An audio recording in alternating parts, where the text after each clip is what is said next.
আমি তখন পাত্রী ঠিক করছি অং সান সুচি, এই মায়ানমারের বদমাইশ, ওই শয়তান নি হলো শয়তান, আর ওই মায়ানমারের ওই কি শয়তান নি।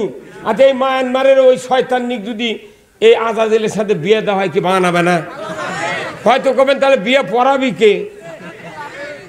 নবী কোরআন দিয়ে দেশ চালাতে, পৃথিবী চালাতে, তুমি সেটা ডিলিট করে দেয়া অন্য ঘাই লাগাছ। পেলাজু, এত বড় ঘের পেলাজু, এই কথা কর। আর সেই পায়জামা আবার টাকনুর উপরে 4 আঙ্গুল খাটো, হুক্কো হুক্কো। হে কথা বলে গা, আবার আল্লাহ তাআলার কুদরত 4 আঙ্গুল খাটো। যে আজ থেকে নামাজকে 5 ওয়াক্ত বাংলাদেশে কায়েম করা হলো আইনের মাধ্যমে। যে ব্যক্তি 1 ওয়াক্ত নামাজ কাজা করবে, ফেতরা পরিমাণ 70 টাকা জরিমানা 1 ওয়াক্তের জন্য, আর 2.5 ঘন্টা করে হাজুত 1 ওয়াক্তের জন্য। ইমাম সাহেব শুনুক, উনি আবার যে ফতুয়া দিলেন মুলিবেরা এখন মুলিবেরা 1 হবার দিবে না, কেউ দিবে না। টাকা মারে ওর করে থুবে এই দিক, আরেক দিক থুবে ওই দিক। আপনি বুঝেন? কথা কন।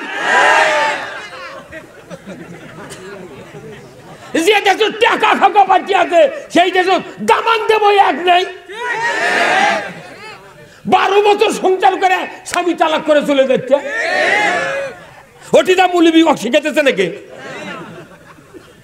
মুসা আলাইহিস সালামের জামানায় 12টা দল গোত্র ছিল, 12টা। উদ্দেশ্য এক ছিল, আমাদের পীরের উদ্দেশ্য এক লয়, মৌলবীর উদ্দেশ্য এক লয়। এই উদ্দেশ্য আপনি উদ্দেশ্য বোঝেন? উদ্দেশ্য যখন এক হবে তখন কে মানুষ এক হবে। একজন খালি জিকিরের উদ্দেশ্য, আর একজন দাওয়াতের উদ্দেশ্য, আর একজন আল্লাহর আইন চালু করার উদ্দেশ্য, আর একজন আর মাইরা খাওয়ার উদ্দেশ্য। এই জীবনে এক হবে না।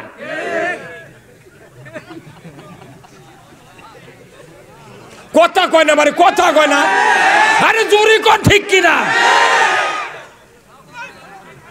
যারা সবাদ আসেননি আজ, কাল যদি স্বপন না দেখা লাগে কি করছি? এই সবাদ জীবনে পাবেন না, যেটা আজ সাদাপুরে হবি।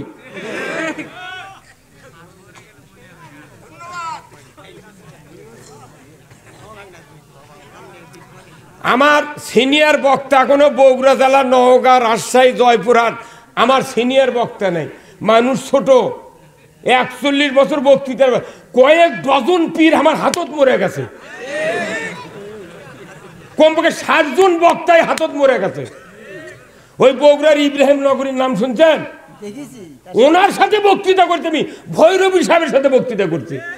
মা ছুট্টনের থেকে পিচ্ছি মনে করেন না, মোট বক্তার দাদা আমি। 41 বছর আমার বক্তৃতার বয়স, 41 বছর। কোন কোন পীরের 41 বছর বয়স ছিল, 37 বছর ইমামতির বয়স। দাখিলি সাহারামত থেকে বক্তৃতা করি, বাপ বেটা একসাথে বক্তা। বজলুর রশিদের নাম শোনেন হুজুর? বজলুর রশিদের 15 বছরের বড়, আর দাদা আমি ওর দাদা। আমার এটা ব্যবসা নয়, আমি মানুষকে অরিজিনাল কথা শুনে থুয়ে যাই। দাওয়াতের জন্য চিন্তা করি না আমি, দাওয়াত পাশে পাশে ঘুর ঘুর করে। আল্লাহর আইন যদি না থাকে বক্তৃতা করে লাভ কি? দেশ সুদ চলিচ্ছে, ঘুষ চলিচ্ছে, জেনা চলিচ্ছে, চুরি চলিচ্ছে, আর ওর মধ্যে জেকের করিচ্ছে। তোর বওয়াক চুরি করে নিয়ে যাবে। আর চোরের হাত কাটার আইন যখন কায়েম হবে, স্যান্ডেল চুরি হবে না। জেনার আইন যখন সঙ্গীসার কায়েম হবে, তখন একটা যুবকের কাছে একটা যুবতী মিস কল দিবে না।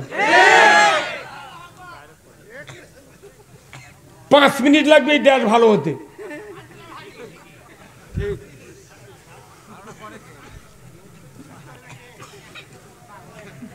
এই যে শোনেন, আপনি এই দিক থেকে শুনবেন কথা। ভালো কে করবি? কোরআন করবি।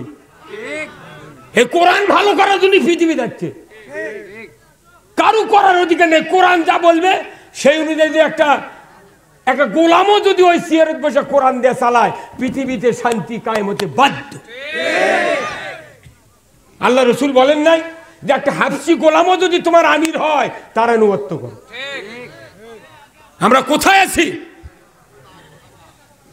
ভাই? গেটের যারা আছেন কলজা যুবক ভাইরা আসেন, তো যুবক দরকার আমার, বুড়া মানুষ দেখা হয়ে গেছে ভাই। এই যারা বিয়ে করেছেন তারা একবার স্লোগান দেন তো, লিল্লাহে তাকবীর।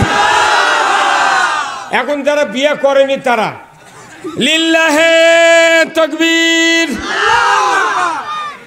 মোবাইল টিপে টিপে শেষ।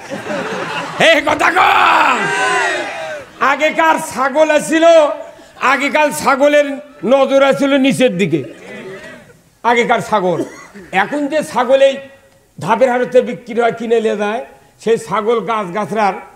আপনি তসবি লুকাতেন তো, খবরদার তসবি দেখাবেন না কাকু। আপনি আবাদত কতখানি করেন আল্লাহ জানে।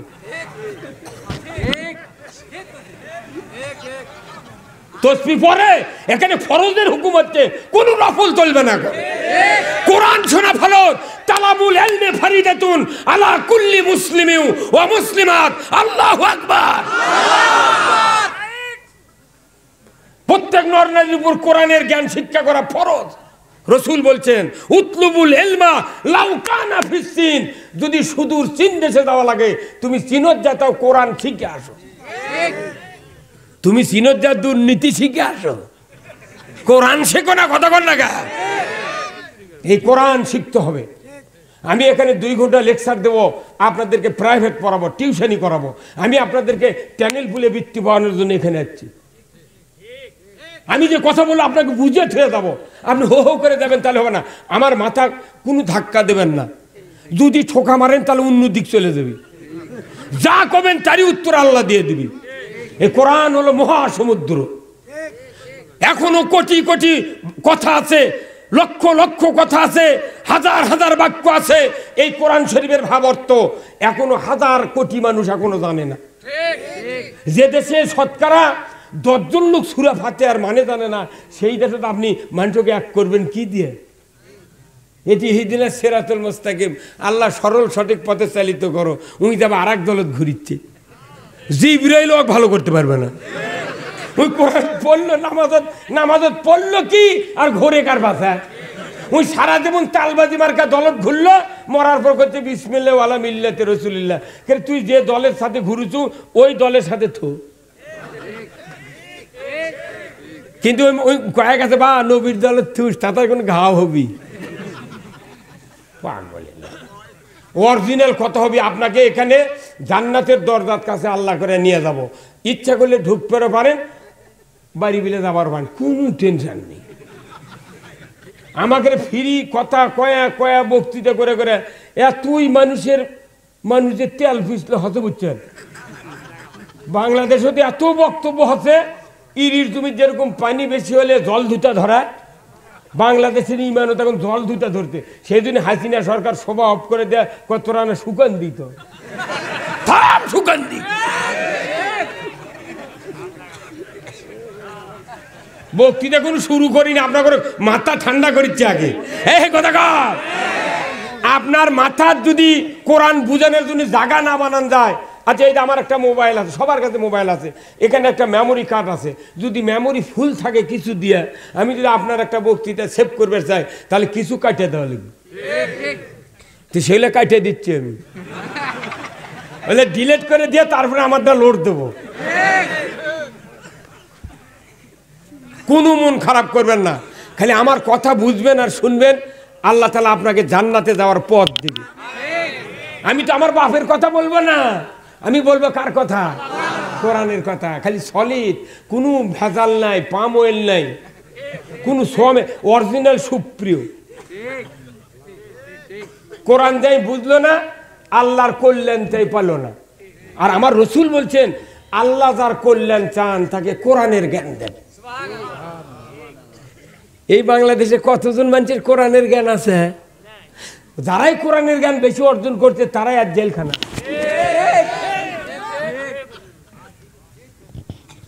পাগল। খাজা মঈনুদ্দিন চিশতি রহমতুল্লাহ আলাইহি, শাহ সুলতান বলখি রহমতুল্লাহ আলাইহি, শাহজালাল রহমতুল্লাহ আলাইহি, কি বাইজিদ বুস্তামি রহমতুল্লাহ আলাইহি, যারা এই বাংলাদেশে বহির্বিশ্বে আরব আমিরাত থেকে এসে কালেমার দাওয়াত দিয়েছেন। তেনারা পীর নন, ওনারা ছিলেন মুজাহিদ। ওই যে ধাপের হাটের এই রাস্তা দিয়ে নদী দিয়ে গেছে মাহিসওয়ার, মহাস্থানে মাছের বিরুদ্ধে গেছে, বাগের হাটে খাজা খানজাহাল বাঘের বিরুদ্ধে যাচ্ছে, কুমিরের বিরুদ্ধে কেউ যাচ্ছে। কারণ কি, এই ভারতবর্ষে কালেমার দাওয়াত দেওয়ার জন্য। তারা যে পরশুরামের সাথে যুদ্ধ করলো, এই বগুড়ার মহাস্থানে পরশুরামের সাথে যুদ্ধ করছে।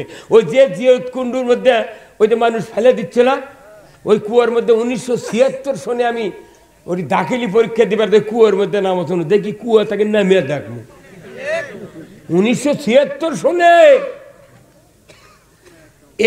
এই পরশুরামের সাথে যুদ্ধ করলো শাহ সুলতান বলকি রহমতুল্লাহ আলাইহ। খাজা মঈনুদ্দিন চিশতি পিতিরাতের সাথে যুদ্ধ করছে, গৌর গোবিন্দের সাথে যুদ্ধ করছে হযরত শাহজালাল রহমতুল্লাহ আলাইহ। আজকে 150 বছর আগে ফুরফুরার পীর আবু বকর সিদ্দিক রহমতুল্লাহ আলাইহ উনি বলছেন রাজনীতি করা আবশ্যক। আলিমরা শরীয়ত, তরিকত, হাকিকত, মারিফাত চারটি পূর্ণরূপে আমল করার পর আলেমদেরকে রাজনীতি করা আবশ্যক। আলেমরা রাজনীতির থেকে দূরে সরে গিয়েছে, এই জন্য সমাজে অন্যায় অবিচার ছেয়ে গেছে। 150 বছর আগে উনি এই কথা বলেছেন। ইসলামিক ফাউন্ডেশন, বঙ্গবন্ধু শেখ মুজিবুর রহমানের একটা ফাউন্ডেশন করা আছে, ওখানে লাইব্রেরির ভেতর এই বই আছে, শিক্ষা সংস্কার বিস্তারে ফুরফুরা আবু বকর সিদ্দিক রহমতুল্লাহ আলাইহ। ওই বইয়ের মধ্যে এই কথা আছে। ওনার বংশের লোক আব্বাস সিদ্দিকী আজকে ভারতত রাজনীতির ময়দানে ভোটত দাঁড়াচ্ছে। লক্ষ লক্ষ লোক সেদিন ফেসবুকে দেশে 14টা দল আব্বাস সিদ্দিকের সাথে হচ্ছে। সুবহানাল্লাহ। মমতা ব্যানার্জি আব্বাসকে সমর্থন করছে, আব্বাস সিদ্দিকী এখন ফেসবুকে দিচ্ছে স্ট্যাটাস যে আব্বাস সিদ্দিকীকে বাদ দিয়া ভারতের প্রধানমন্ত্রী নির্বাচন করা সম্ভব নয়। আরে জোরে কোন আলহামদুলিল্লাহ। তাহলে পীরেরাও এখন রাজনীতি ঢুকে গেছে। তাহলে বোঝেন পৃথিবী এখন কোন দিক। আর 700 বছর হলে আজান দেয়নি। স্পেনে করোনার ঠেলায় জুম্মা খুলে দিয়ে কত তোরা আজান দিয়ে নামাজ পড়ে। 84 বছর ধরে সুফিয়া মসজিদ, এই তুরস্কে 84 বছর মসজিদ জাদুঘর করছে তুর্কি কামাল পাশা। সেটা এইবার এর দোকান মুক্ত করে লক্ষ লক্ষ মানুষদের উদ্বোধন করছে নামাজের জন্য। চীনের প্রেসিডেন্ট টু ইমাদের জুম্মার ঢুকে ইমামক কাছে হুজুর দোয়া করেন কে। আমি একটা কথা বলি, পৃথিবীর জমিনে আজাজিল জিনের থেকে আসছে। এই জিনের থেকে আসার কারণে ফেরেশতার সর্দার হলো। কিয়ামতের দিন আমি বলবো আল্লাহকে, আল্লাহ জিন তো বোধহয় এই আজাজিল বিয়ে করেনি, তো কিয়ামতের মাঠে তাকে বিয়ে দেবো। তখন তো আল্লাহ কবি তাহলে পাত্রীকে, আমি তখন পাত্রী ঠিক করছি অং সান সুচি। এই মায়ানমারের বদমাইশ, ওই শয়তান নিয়ে হলো শয়তান, আর ওই মায়ানমারের ওই কি শয়তাননি। আচ্ছা এই মায়ানমারের ওই শয়তাননি যদি এই আজাজিলের সাথে বিয়ে দেওয়া হয় কি বানাবে না? হয়তো কবেন তাহলে বিয়ে পড়াবি কে? বিয়ে পড়াবি ফেরাউন, আর উকিল হবি নমরুদ। কথা কর, আর কাবিল করবি আবু জাহেল।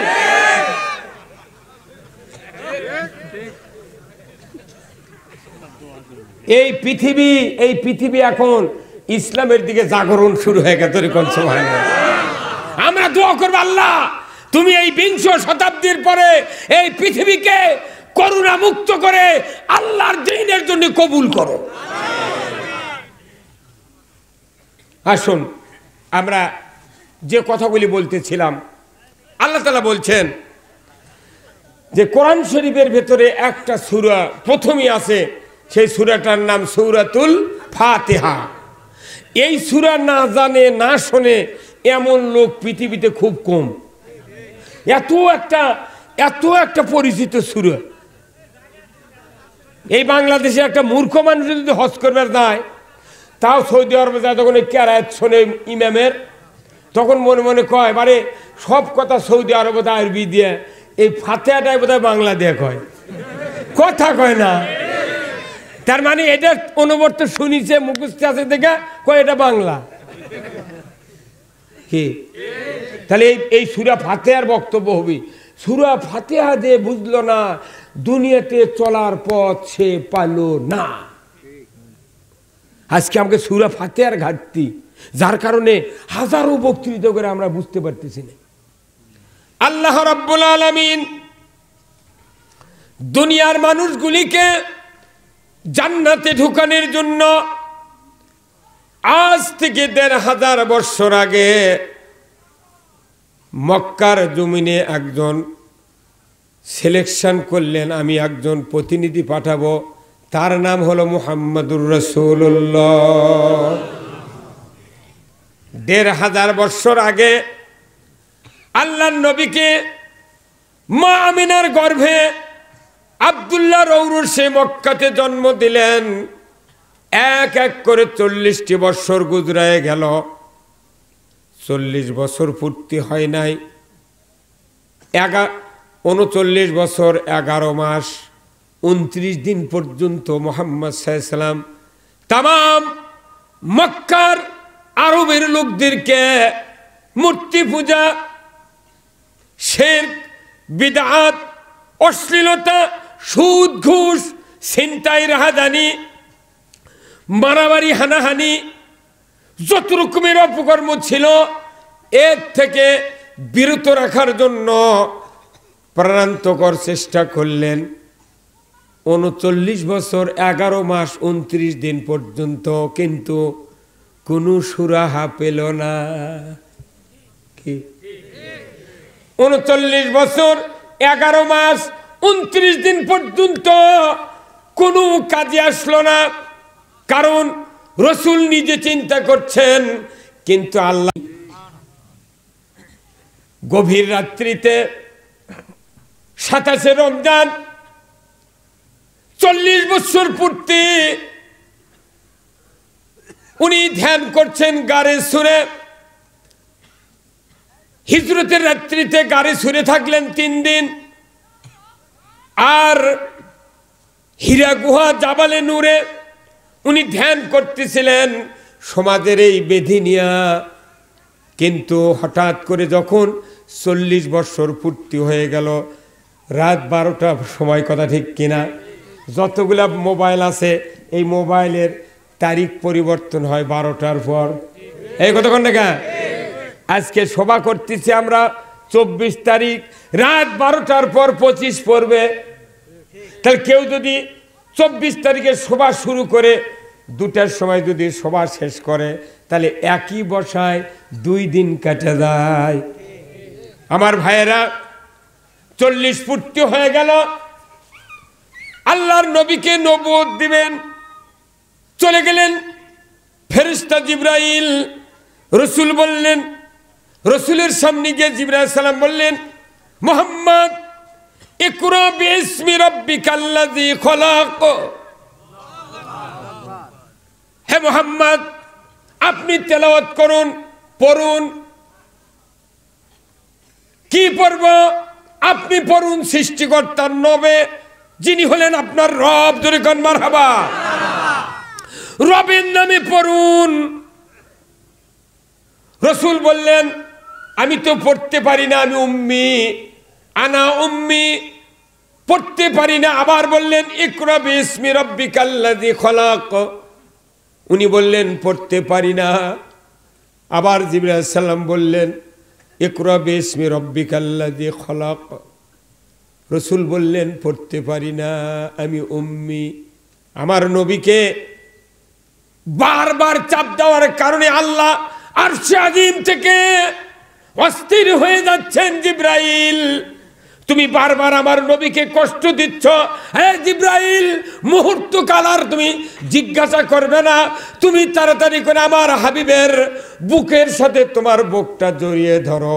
তোমার বুকের ভেতরে যা কথা আছে আমি সাথে সাথে ফটোস্ট্যাট মিশিংয়ের মতো আমার হাবিবের বক্ষে পার করে দেব। জিবরাইল সালাম ধরলেন চাপ দিয়ে, দেখে ফটোস্ট্যাট মিশিং পার করেন না, ব্যাগডার দেওয়ার দলিল মানুষের জমি কারেল আর কত কাগজ ফটোকপি করে দেখে ইনকে আলোক করে একটু উপর করে দিয়ে দিয়ে এটা ঠাসি দিলে ক্যার করে বাইরে হাতে তো এটা বাইর করে নিতে যা আরাম পেলেন, কিন্তু ওটা তৈরি হতে ওই জিব্রাইল আর রসুলের কোলাকুলির মাধ্যমে, সেটা নিবে না। ওই খালি করছে যত বা তাড়াতাড়ি ফটোকপি করে এর 3 কপি এর 4 কপি দেখ, কিন্তু 1 কপি বার করতেই রসুল বলেছেন আয়েশা আমাকে যেভাবে জাবালে নূরে গারে হিরায় জিব্রাইল চাপ দিয়েছিলেন, আর কিছুক্ষণ যদি চাপ দিয়ে ধরে থাকতেন আমি রসুল শ্বাসরুদ্ধ হইয়া ওই পাহাড়ের চূড়ায় মারা যেতাম। ওহির কত চাপ। আমার রসুল যখন আয়েশা সিদ্দিকার রানীর উপর মাথা দিয়ে আরাম ফরমান, ওই সময় যদি ওহি নাজিল হয়, আল্লাহ রসুলের মাথা আস্তে আস্তে আয়েশা সিদ্দিকার রানীর উপর পাথরের মতো ভারী হয়ে যায়। নবীজি বলেন আয়েশা তুমি এরকম নড়াচড়া করো কেন, কি হয়েছে? এতক্ষণ তো আমি মাথা রেখেছি, তুমি নড়ো নাই, এদিক ওদিক ফিরে চাও নাই, তুমি এখন কেন এত কষ্ট অস্থির দেখাচ্ছ? আল্লাহর নবীর স্ত্রী আয়েশা সিদ্দিকা রাদিয়াল্লাহু তাআলা আনহা বলেন হুজুর আমি অনেকক্ষণ ধরে আপনার মাথা মোবারক রানীর উপর রেখেছি, এখন এত ভারী লাগে কেন, আমার কেন এত কষ্ট হয়? নবীজি বলছেন তুমি চিন্তা করো না, আল্লাহর পক্ষ থেকে আমার উপর ওহী অবতীর্ণ করা হচ্ছে। ওহী যখন আসে তো রসুলের শরীর মোবারক ঘামে যায়। সেই ওহির জ্ঞান বাংলাদেশের কোরআনের থেকে আমরা বলতেছি। মানুষ কয় যে হুজুরের কাম কয়া, আমাকে কাম শোনা, মানি মানি না মানি না। বাংলাদেশের মোট মানুষ যদি জান্নাতে যায় আল্লাহর কোনো লাভ নাই, বাংলাদেশের মানুষ যদি সব জাহান্নামে যায় আল্লাহর কোনো ক্ষতি নাই। আল্লাহ আপনাকে বিবেক দিয়েছে, আপনি সব বোঝেন, আপনি সব বোঝেন, কোরআন বোঝেন না, কি কারণ সেটা কোন তো?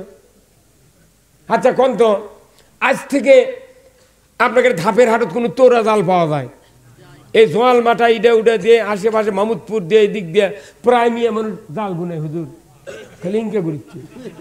আমাকে ওই দিক জাল বুনে ইনকে করে পাশ ধরে নিল, আবার ইনকে করে দেওয়া লাগে, আর আপনাকে দিক জাল বুনে খালি অনুবর্ত এইভাবে, কিভাবে গেরো পরে মাথায় চলে না।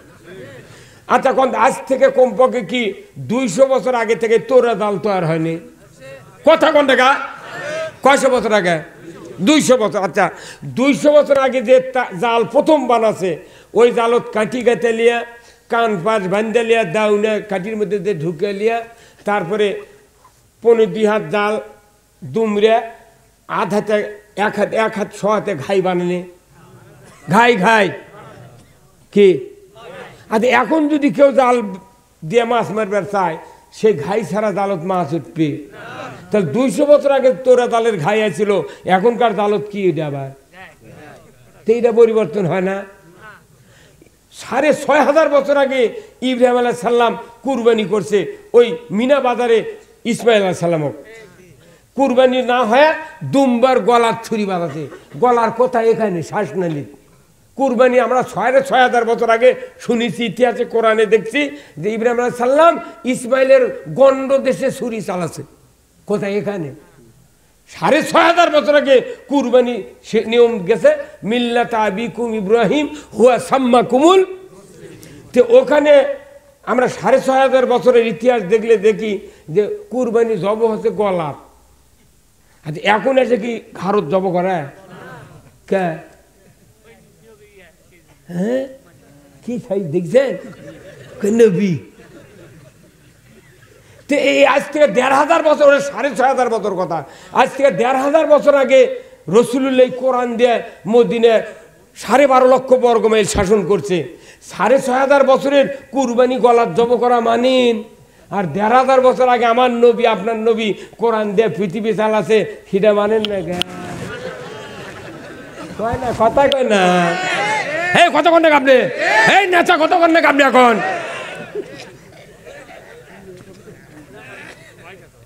আপনি জালের ঘাই যদি কিয়ামত পর্যন্ত তোরা জাল থাকে এই ধাপের হাটত সব জাল পাকেরি দিবে, আবাদ পকর বেচবি, কালীগঞ্জ উমরপুর বেচবি, সব জালের ঘাই আছে। কেউ যদি ঘাই ছাড়া জাল নিয়ে যা কয় ভাই তো 5,000 টাকা দিচ্ছি, এই খালি কাটি কাইতে দিচ্ছি, খেওয়া দে, বড় বড় ভামের মাছ উঠবি, ও গোটি ঠাসে ধরবি জাল দিয়ে বদমাস তুই। তাহলে 1,500 বছর আগে আল্লাহ রসুল কোরআন দিয়ে পৃথিবী চালাচ্ছে, তোমার এটা বিশ্বাস হয় না?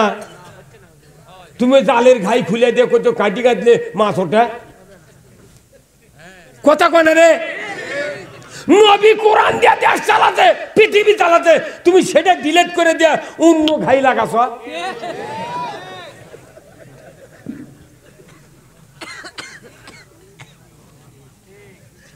এতক্ষণকে বুঝলো, কইতে ঠিক, তাই তো মা, তাই তো না বক্তার টাকা দেয় রে, এমন মনে করছে। জাল বাদ দেন, ঝাঁটা আছে নিন, ঝাঁটা দিয়ে ধাতে ডাবের খিলেলে ঝাঁটা ধাপের হাত পাকেরি হয়, কথা কোন গান? এ ভাই উঠলেন কি আপনি? আহারে এই সময় তুই উঠে না, আমি কি বুঝবেন তাহলে? ঝাঁটা আছে নিন, গুলো ছিল আগে, এখনকার গুলে, এখন প্লাস্টিকের পাইপ কাটিয়ে গুলে বানাচ্ছে। এটা দেখেন ঝাঁটাতে আবার কি, ঝাঁটা তোর খিল ঢুকাছে। আগেকার ঝাঁটা ছিল ওই যে খিলের মধ্যে দিয়ে একটা গুঁজি দিচ্ছিল খুঁটো, সেই খুঁটাতে আবার ওই পার যা পাট সরি বানিয়ে ওর মধ্যে ঢুকিয়ে দেয়, 4 ভাগ করে আস্তে আস্তে খুঁটে দেয়, এভাবে গাজিয়ে দেয়। এখন আর সরি দেয় না, খিলাল কম দিবি, কিন্তু খুঁটার ওই গোড়াত হলো সেনো, মাথার সেনো, মধ্যে হচ্ছে পেট। কি বুদ্ধি এ ঝাঁটা লাগে, কি সিটের ওই ওটা যাতে মোটা করে যাতে অল্প খিলে ওই ওই ওই গুলে যাতে চাপে যায়, দেখিতেন কোনদিন? আচ্ছা এই খুঁটা যদি না থাকে, সরি যদি না থাকে, শুধু খিলাল যদি ঢুকে দিয়ে যদি কেউ কয় ভাই ঝাঁটা নিয়ে দাও, আপনি নেবেন? তাহলে ঝাঁটা 500 বছর হলে ঝাঁটা তৈরি হতো এই পৃথিবীর। ওই ঝাঁটার ওই খুঁটা ওই সরি চলতেইছে, কেউ কোনোদিন বাদ দিল না। এটা ঝাঁটা, কোদাল দিয়ে আল কাটবেন তাও ডাঁট লাগে, কিয়ামত পর্যন্ত কোদাল থাকবি, ডাঁট থাকবি। তাহলে এগুলো কাম আমরা নিজে চোখে দেখতেছি, যা শুরু হচ্ছে অদ্যবধি তাই আসতেছে। তো রসুল কোরআন দিয়ে পৃথিবী চালাচ্ছে, আপনি কেন পরিবর্তন করলেন? এ অধিকার দিল কে? কে দিল?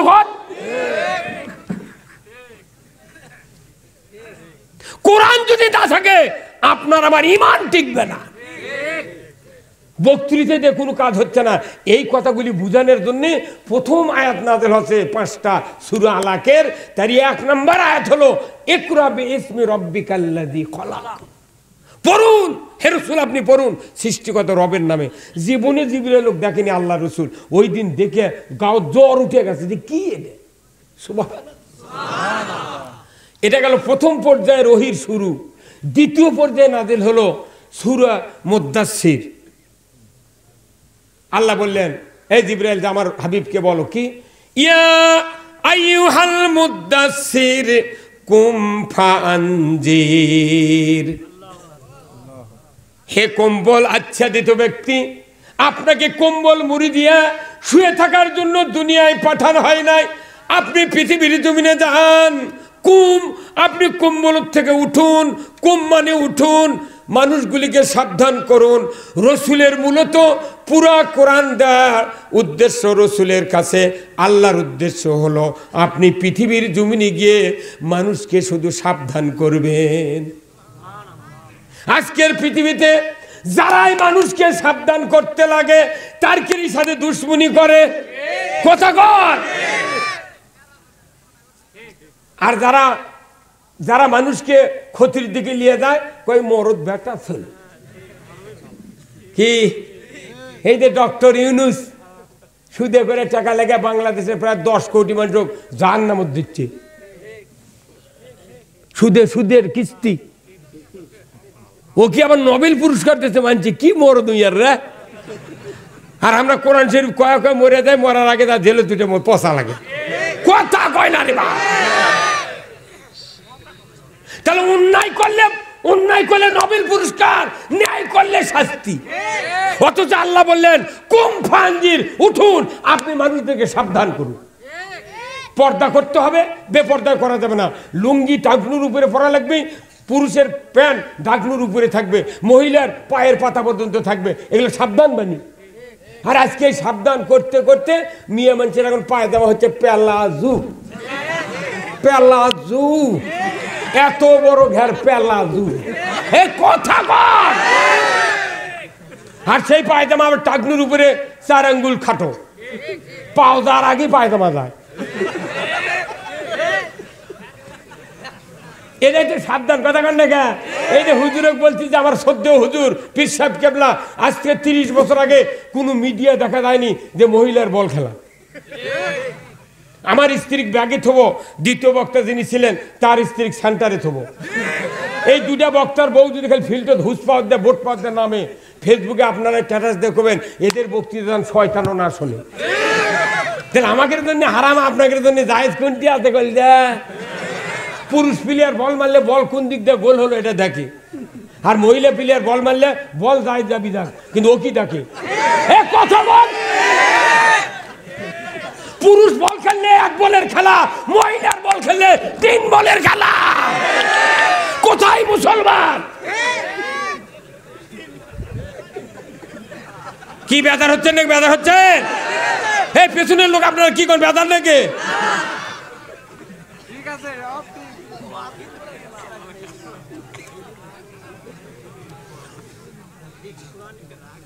মুসলিম আমি, সৈনিক আমি, আমি চির রণবীর, আল্লাহকে সারা কাউকে মানি না, নারাই তাকবীর। বীর মুসলমান ধরো আল কোরআন, ফিরায়া আনো সেই হারানো সম্মান। বীর মুসলমান নারাই তাকবীর, আল্লাহু আকবার, তুলো ধুনি ধরায় রাখবার। বীর মুসলমান ধরো আল কোরআন, ফিরায়া আনো সেই হারানো সম্মান। বীর মুসলমান জোরকান মারহাবা। যে আওয়াজ শুনে ওরে মুসলমান, ভয় কাঁপিত কাফিরু বেঈমান। দৌড়ে সে হুঙ্কার করো রে তুলপার, পাপে দুনিয়া ভেঙ্গে করো রে চুরমার। বীর মুসলমান ধরো আল কোরআন, ফিরায়া আনো সেই হারানো সম্মান। বীর মুসলমান, আমরা বীরের জাত। এই কোরআন থেকে দূরে সরে থাকার কারণে সিকে ইন্দুর বিলে গাওরা পর্যন্ত আমার ওলাতে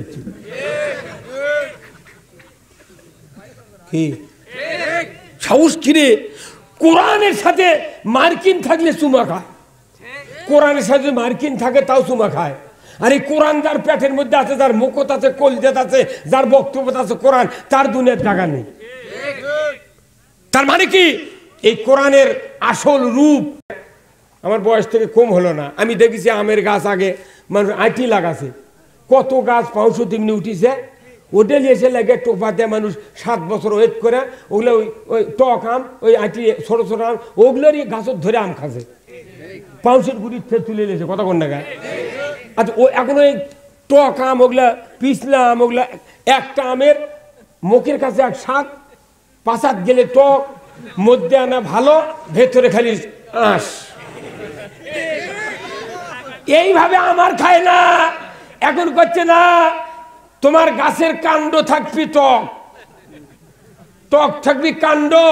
চাঁপাই নবাবগঞ্জ থেকে ন্যাংরা, গোপালভোগ, ফজলির পাতা এনে, কুশি এনে, এই এই টক গাছের কাণ্ড থেকে সেই রকম খিসাপাতি বার করছে, লোক না বার করছে। কথা কন না গা? এইভাবে এইভাবে আমরা এখন বর্তমানে যদি কেউ আমের গাছ লাগায় মাঘ মাসে, ওই মাঘ মাসে ওই গাছের আম খাবার পারবি। মোল শুদ্ধ আম শুদ্ধ কিনে এলে আসে মানুষ, জায়গা ছোল শুদ্ধ মানুষ বিয়া করে হাতে ব্যথা। কথা কি? তাহলে এইভাবে দুনিয়া কত আগে গেছে। এই ফজলি আম ছিল একদিন ইমানদারেরা, ইমানদার একদিন ছিল জান্নাতের টিকিট প্রাপ্ত ইমানদার, একদিন ইমানদার ছিল তারা ফেরেশতা ছেলে উঠতেছে ইমানদার। সেই ভালো ইমানদারের সাথে আস্তে আস্তে ওই মাথা কেটে ফেলে দিয়ে কাণ্ড আছে, ওই যে শয়তানি যে মাথা আছে ওটা লেচে সেট করে দিতে, এই মাথা যে দিক যাবি দেহ সেই দিক যাবি। আমাকে দোষ নাই, মাথার ব্রেন বদলে টক বুদ্ধি দিয়ে দিছে, গলা কাটে টক টক ব্রেন এটি লাগিয়ে দিছে, সেই জন্য টক ব্রেন যেদিক যায় বডিও সেদিক যায়। তখন ফজলি আমের কলম হচ্ছে এখন, এখন খারাপ চিন্তা বুদ্ধির মানুষ তৈরি হচ্ছে কলমের মাধ্যমে। তাহলে এই কলম আগে বন্ধ করা লাগবে, এই কলম কাটে কোনটি এটি বন্ধ করা লাগবে। তাহলে কলম কাটার জায়গা হলো শিক্ষা প্রতিষ্ঠান, ওখানে যদি 12টা 16টা বিষয় আছে থাক আমার আপত্তি নাই, ওই জায়গায় যদি খালি 2টা বিষয় দিত কোরআন আর হাদিস তাহলে ওটি অরিজিনাল ফজলি বাড়াতো। কিন্তু এগুলো তখন সরাছে, তার মানে ওই মাথা কাটিছে, কাটে ওগুলো দেশে ঢুকিয়ে জিবরাইলও বক্তৃতা করলে বাংলাদেশের পীরও ভালো হবে না, মৌলবি ভালো হবে না, বক্তা ভালো হবে না, কেউ ভালো হবে না।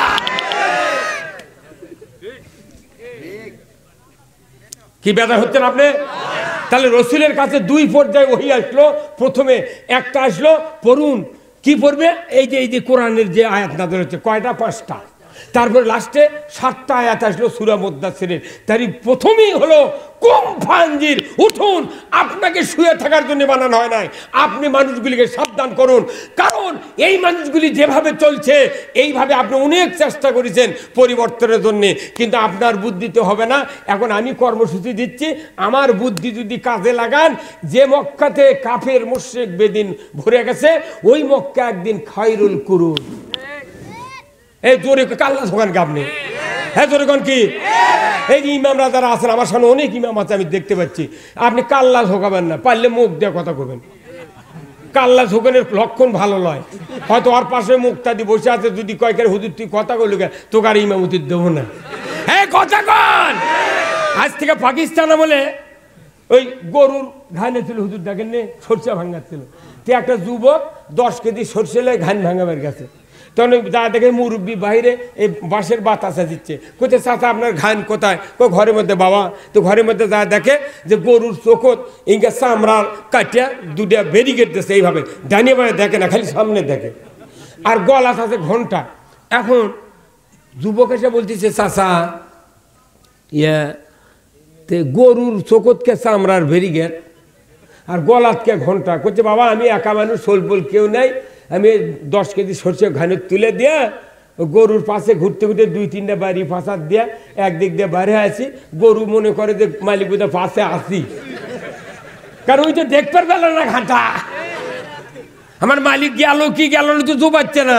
তাহলে আমি 3-4টা বাড়ির জন্য 3 পাক ঘন্ন, ওই বুঝা পারলো যে এখনো আসি, ওই ঘুরিচ্ছে, আমি একদিক দিয়ে বাইরে গেছি ওই জানি না। আচ্ছা এটা নাই ভালো, ঘন্টা কেসব করছে বাবা আমি তো বাইরে কাজে ব্যস্ত থাকি, যদি কোনো ক্রমে গরু যদি না হেঁটে খারাপ হয়ে থাকে তাহলে তো ঘন্টা বাজবে না, তখন আমি আবার যা 5-7 বাড়ি মেলি। তো বুড়া করছে, তাহলে বুড়া করছে ওই ভাজতে, করছে চাচা আল্লাহ তো আপনাকে ভালোই বুদ্ধি দিতেছে। কয় আল্লাহ দিতেছে বা।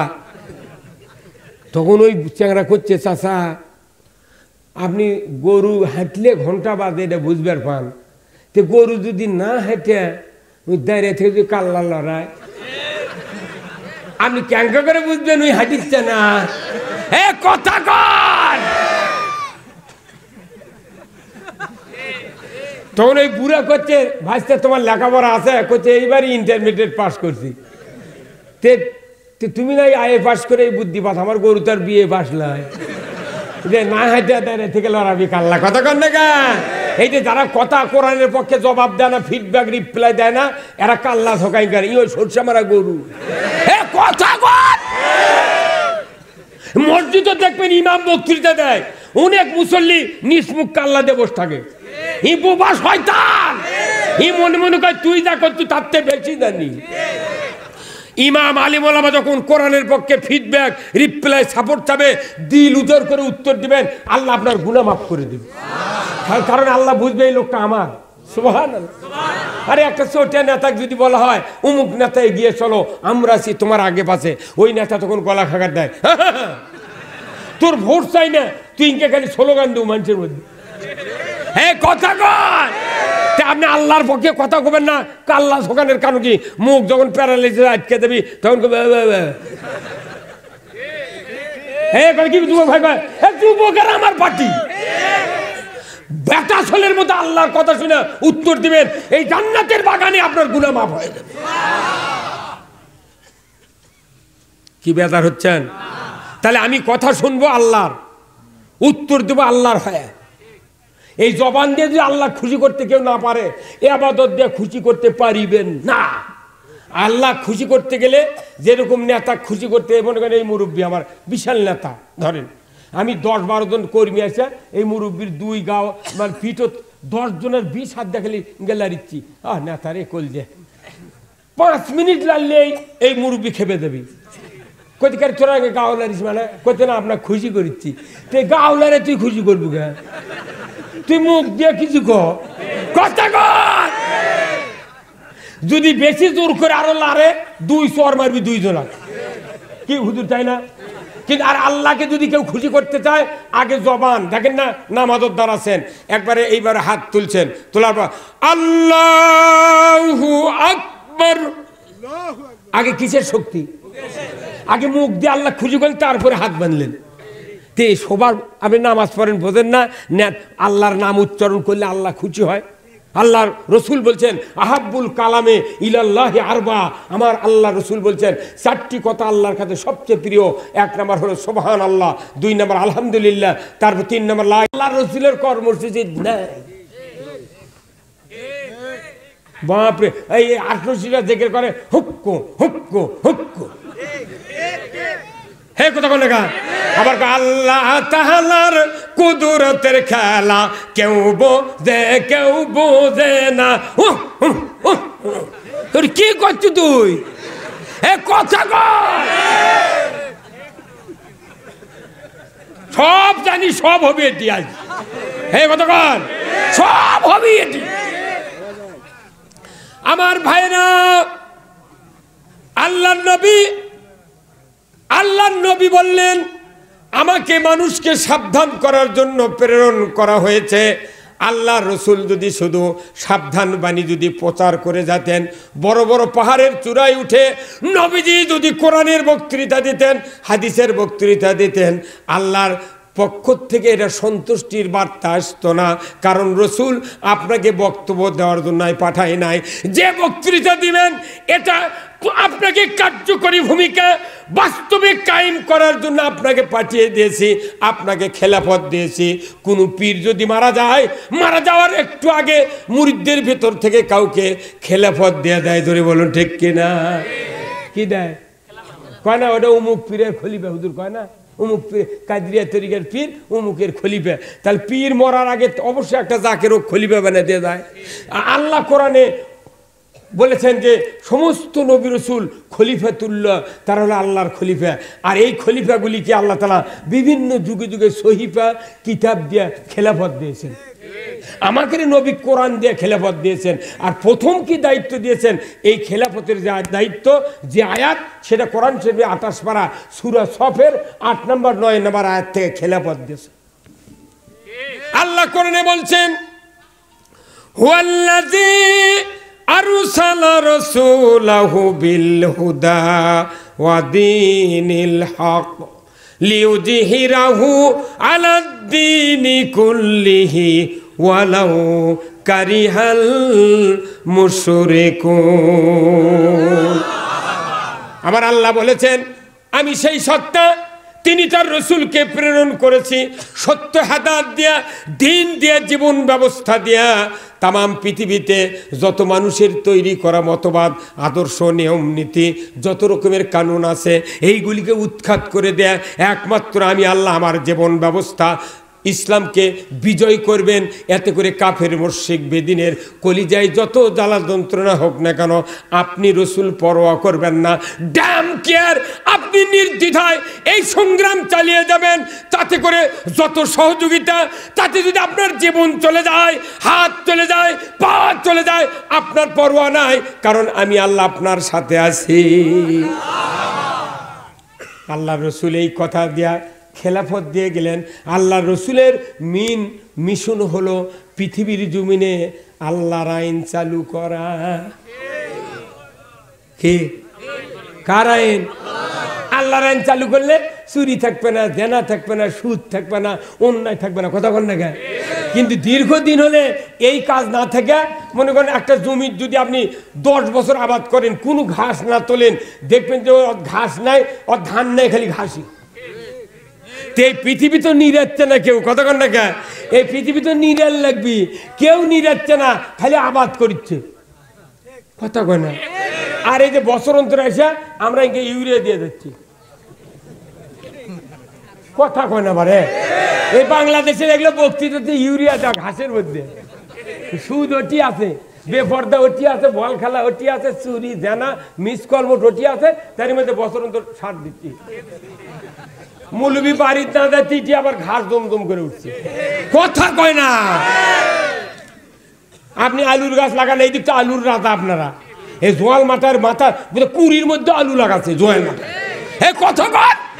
এই মামুদপুর পামুদিগুলো দিয়া কুড়ির মধ্যে লাগাচ্ছে, মোস্তফাপুর দেখলে আলু আর আলু, ওই মোলামগাড়ি পর্যন্ত, জয়পুরহাট কালায়, ওই রতনপুর 5 বিবি, একবার শেরোতা পর্যন্ত, ওই ভূতগাড়ি পর্যন্ত, চানপাড়া, নিশ্চিন্তেপুর, সব জায়গাতে আলু আর আলু। আলু খালি লাগিয়ে তুলে হবি, ওষুধ দেওয়া লাগবি, রিডোমিল, সার, সেচা। তাহলে আমরা যেভাবে চলতেছি এটা তো আল্লাহর নিয়মে নয়, এটা নিজেই বুদ্ধি করে চলিচ্ছি। তা আপনি ইব্রাহিম নবীর ওই কুরবানির নিয়ম মানেন, রসুলের দাড়ি মানেন, রসুলের কি রসুলের সুন্নত দাড়ি এটা মানেন, ঠিকই সকলে মুন্সির গালত, তারপর নামাজিদের গালত, জাকেরের গালত, পীরের জাকের, বিভিন্ন মুন্সি মৌলানা ইমামের মুখর ঠিকই দাঁড়িয়ে আছে। তাহলে আমরা রসুলের দাড়ি নিছি, রসুলের কোরআনের শাসন লইনি। তে তো দাঁড়িয়ে দেবার কে কথা? দাড়ি সুন্নত আর ওটা ফরজ, ঐক্যবদ্ধ হচ্ছে না, কথা কয় না রে? তোমার দাড়ি ভালো লাগে, কোরআনের শাসন ভালো লাগে না, তুমি disqualified, disqualified, short short short short short. সবাই একসাথে কলে ঠিক, এই যাই কবেন না তাই অন্য গ্রুপ। হ্যাঁ সবাই কোন ঠিক? আমি রসুলের দাড়ি নেব, টুপি নেব, হজ নেব, জুম্মার নামাজ, 5 ওয়াক্ত নামাজ, বিবাহ শাদী সব নেব রসুলের থেকে, কিন্তু কোরআন নেব না। আপনার আমার জানাজা যদি জিবরাইলও করে, বেহেশতের চৌকাট চৌকাট পড়বে না। কোন মৌলবি যদি আমার কাছে এসে ফতুয়া দেয়, ওর পাও দুটা মাথাত করিলে চুমা খামো, আয় পাগল, কে বুদ্ধি দিতেছে এটা? রসুলের যদি 1000 সুন্নত থাকে, তার 1 নম্বর সুন্নত হলো কোরআন দেয়া পৃথিবী চালাচ্ছে 10 বছর। তুমি এই সুন্নত বাদ দিয়া আরো 10,000 সুন্নত মানলে সমাজের একটা ঘাস উঠবে না।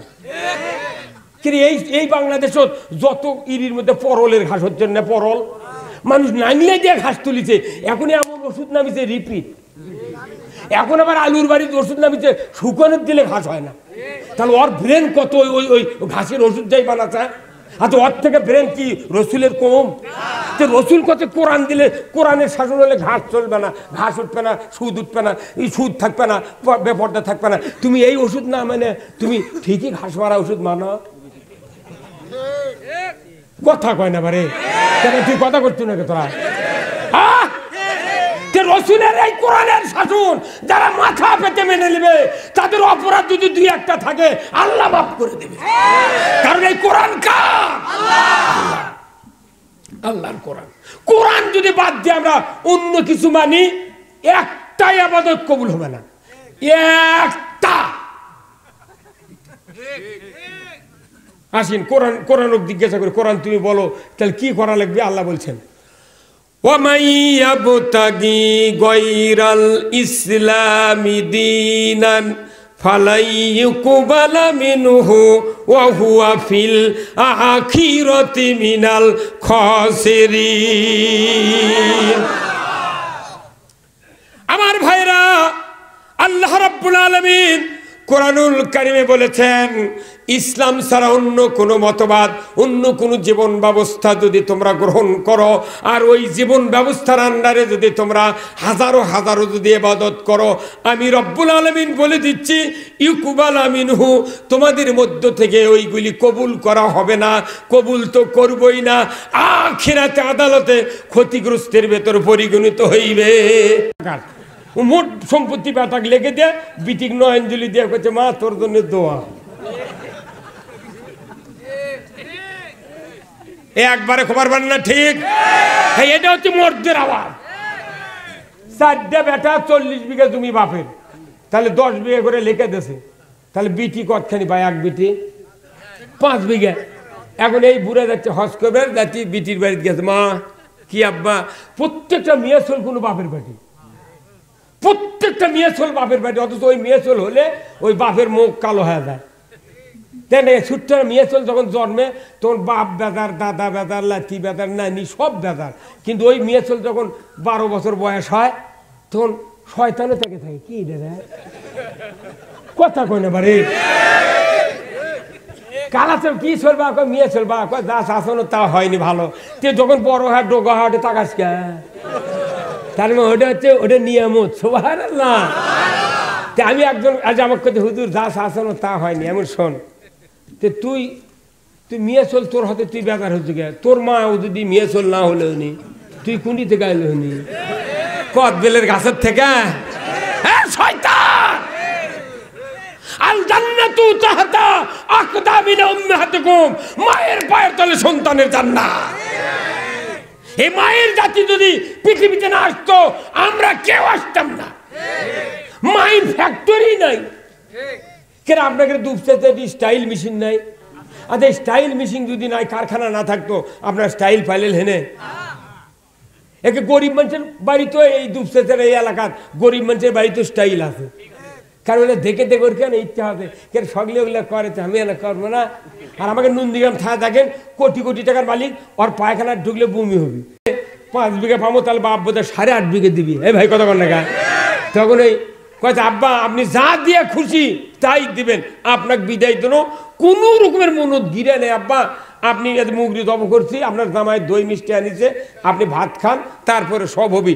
আপনার কোনো সন্দেহ করবেন না আমাকে নিয়ে, আপনি খালি দোয়া করবেন আমাকে। বাপে তখন কথা, আমি ওই দোয়াই তো চাচ্ছি,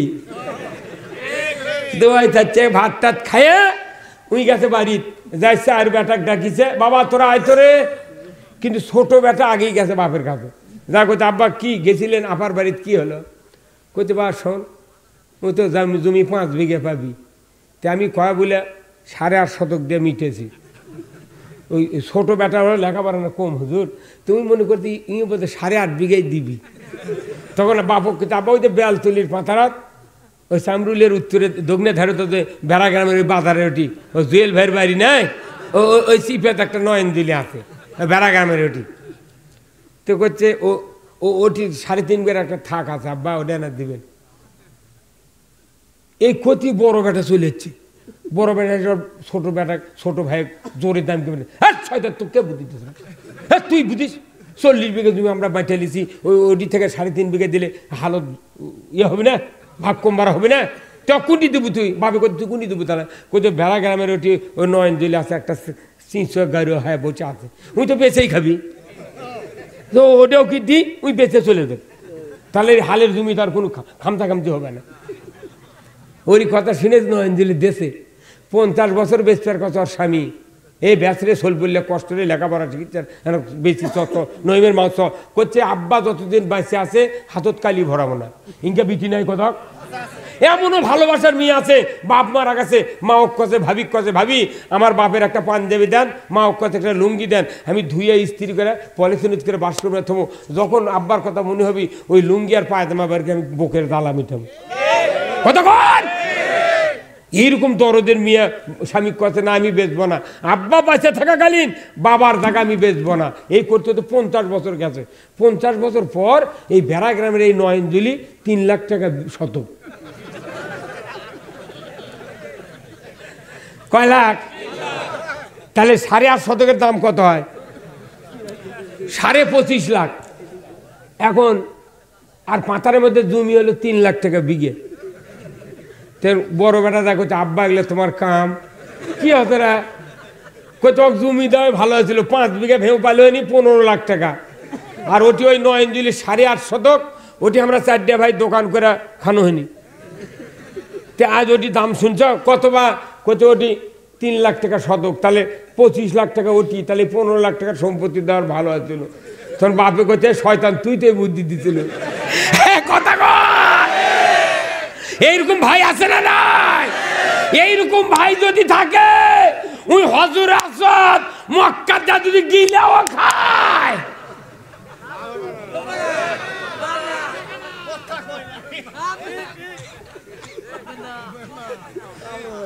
এইরকম বাপ যদি হজরে আসদের চুমা দিবার দেয়, হজরে আসদের যদি জবান থাকতো, ওই কইলে খবরদার চুমা দেবো না, তুই বিটিকাকে সম্পত্তি দিয়ে তারপরে আয়।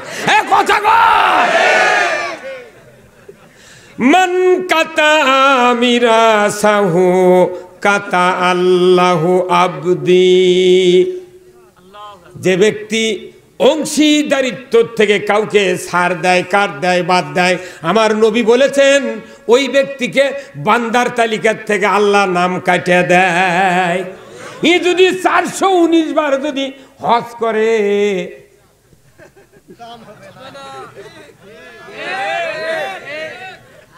এরই নাম হলো কুমফানজির, এরই নাম হলো মানুষকে সাবধান করা। এই কথা কর, এরই নাম মানুষকে সাবধান করা। এই দায়িত্ব রসুলকে দেওয়া হয়েছিল। আজকে সমাজের কোনো কথা নাই, খালি বাউলুরি মারছে বক্তৃতা দিয়ে, মনে হচ্ছে কি তুকর বক্তা। যুবক ভাইরা, আল্লাহ রসুল সাবধান করেছেন, সেই বক্তৃতা আমার আগের বক্তা করেছেন। ওয়াকাদা রাব্বুকা আল্লাহ তা'বুদু ইল্লা ইয়াহু ওয়া বিল ওয়ালিদাইনি ইহসানা। আমার ইবাদতের পর আল্লাহ নিজে বলছে, আমার ইবাদতের পর পিতা মাতার ইহসান করো। একই বাপ বেটা 3-4টা এক বাড়িতে বসত করে, এমনও ছেলে আছে আপনাদের এই দিক নাই, আমাদের দিক আছে, 6 মাসে আব্বাকে আব্বা বলে ডাকেনি, বাবার সাথে মুসাফা নাই, ভালো কথা নাই, পরামর্শ নাই, গুদগুদ করে যায় আর আসে, একই দুয়ার দিয়ে বেড়ায়।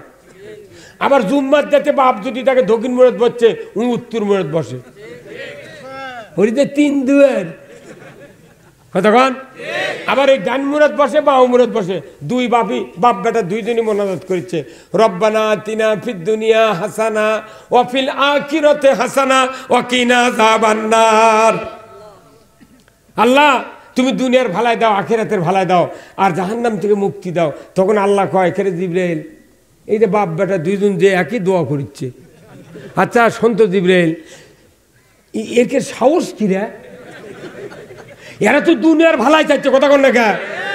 দুনিয়া কি 5 কাঠা? ওর বাড়ির জায়গা হলো 3.5 শতক থেকে 5 শতক। এই 5 শতক 2 বাপ বেটার শান্তি নাই, এই দুনিয়ার শান্তি তার সাহস কি রে? কথা কন। ও যুবক ভাইরা, যার বাবা বাচ্চা আছে, যত অপরাধ হতে হোক, আজকে এই বক্তৃতা শোনার পর যদি বাপের কাছে সালাম দিয়ে মুসাফা করে মাপ না নেন, আপনার জন্য জান্নাত হারাম। এই জন্যই রসুল বলছে, কোমল দিয়ে শুয়ে থাকো না, তুমি উঠে তা সাবধান করো। কি হুজুর? তাহলে যে যুবক এখনো বাপক ডাকেন না, মাওক ডাকেন না, আরে না ডিসকভার দিয়ে বিয়ে দিয়েছে ঠিক, তাই জন্য আব্বা আব্বা আব্বা সালাম আলাইকুম, আব্বা বসে, আব্বা আব্বা আব্বা আব্বা কলকলার আব্বা আব্বা, আরে কাউয়ের লাগে না আব্বা আব্বা। তোর বউতে তোর বাপক ডাকে না, শিবিদের কখন হবে? কথা বল।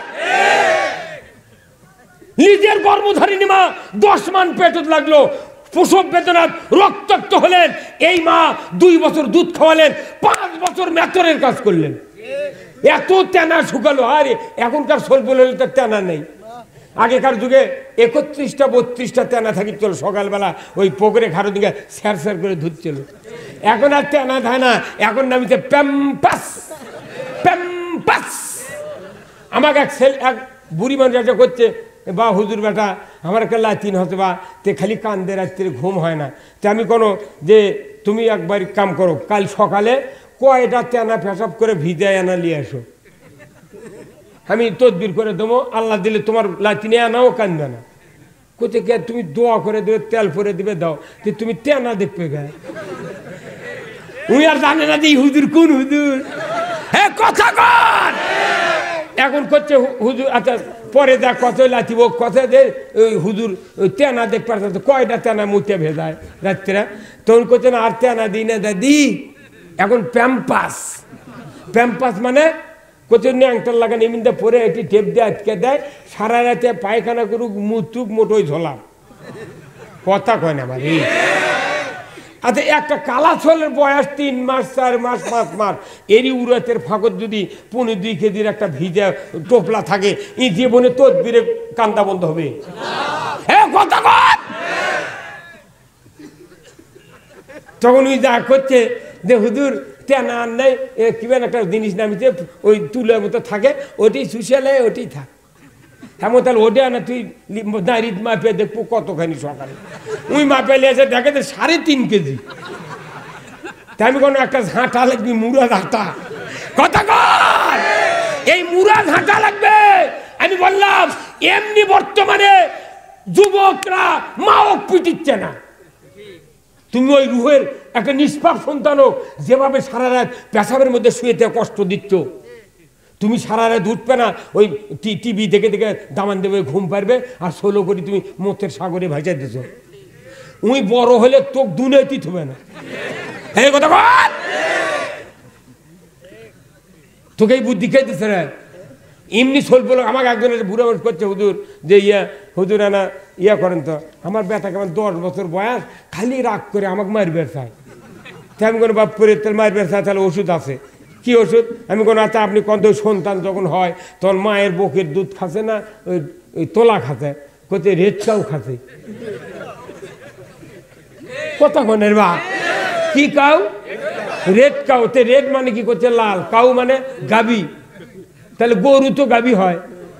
তাহলে যে সন্তান আপনার মায়ের দুধ খিলে মানুষ করার কথা ছিল, তো মায়ের সাথে দুধ খাওয়া মানে কি মায়ের সাথে ভালোবাসা তৈরি হবে। আর সবচেয়ে পৃথিবীর শ্রেষ্ঠ ঔষধ, শ্রেষ্ঠ টিকা হলো মায়ের শাল দুধ। এটা না খায়া মাও দুধ দিল না, যেমন আছি তেমন রব, আমি নষ্ট করব না। কথা কয় না রে, আমি যেমন আছি তেমন রব, বউ হব না রে।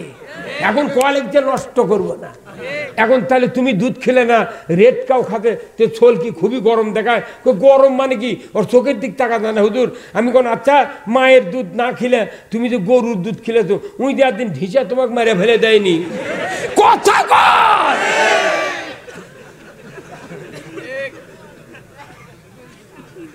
এইগুলো হলো সাবধান করো।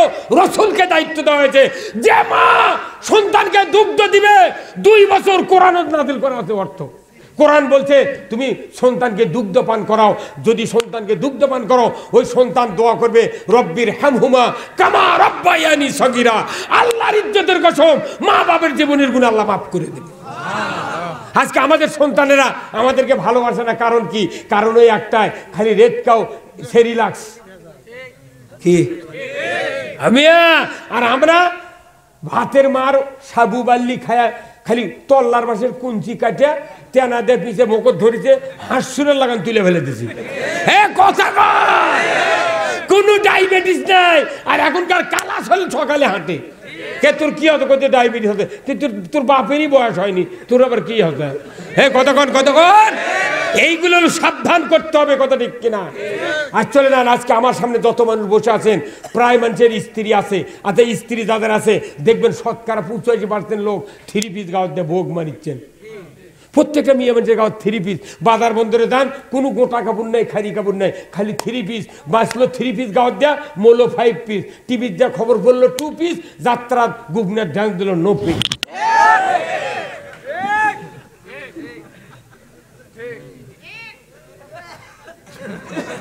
কে বুদ্ধি দিতে 3 পিস গাঁত দিবেন? হ্যাঁ, আল্লাহ রসুল বলছেন রুকসুন কালিয়া দেই হে, কবজি পর্যন্ত হাত হতে হবে। তাওয়ালাতুন তেসা, যদি ব্লাউজ দাও 9টা বা 7টা বোতাম হতে হবে।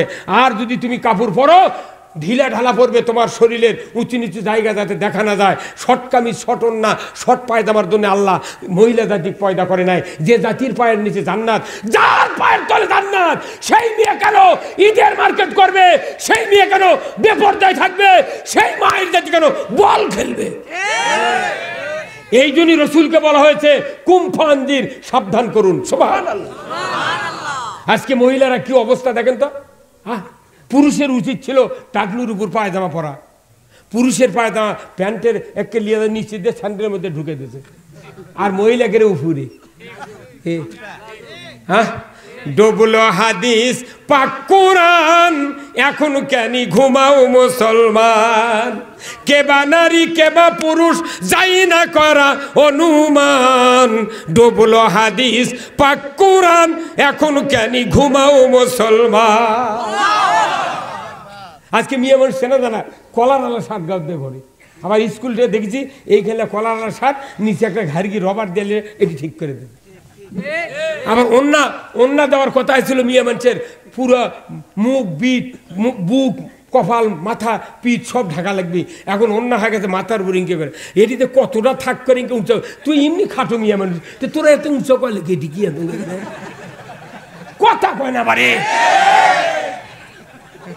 মুঠ অন্য তুই মাথার থেকে লাগে তোর বুক কিনে থাকবো কথা কয়। এলে আমরা জোপাই না, জোপাই কিন্তু কইলে ওরা বেজার হয়। কোন বেজার আছে?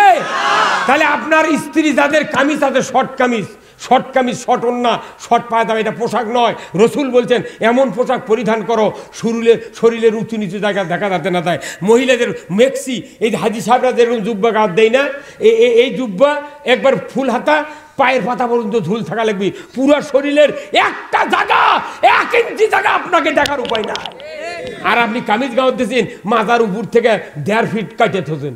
উনি যখন ইঙ্গা ছাপড়ে থাকেন। আল্লাহ রসুল বলছেন অশ্লীল পোশাক পরিয়া যুবক ছেলের সামনে মায়ের দাঁড়ানো নিষেধ। তুমি একটু উমামিয়াস মানুষ, তুমি একটু মোটা তাজা, তুমি ওইটা পায়জামা ফিন্দা, টাইট কামিজ ফিন্দা বেটার আগে ঘুরিচ্ছে। কি কামিজ গাঁদা না মেঘছে? আমরা বাড়িতে এখনই যা শুনবো পাচ্ছেন কি দেখি তো সেটা কথা কথা।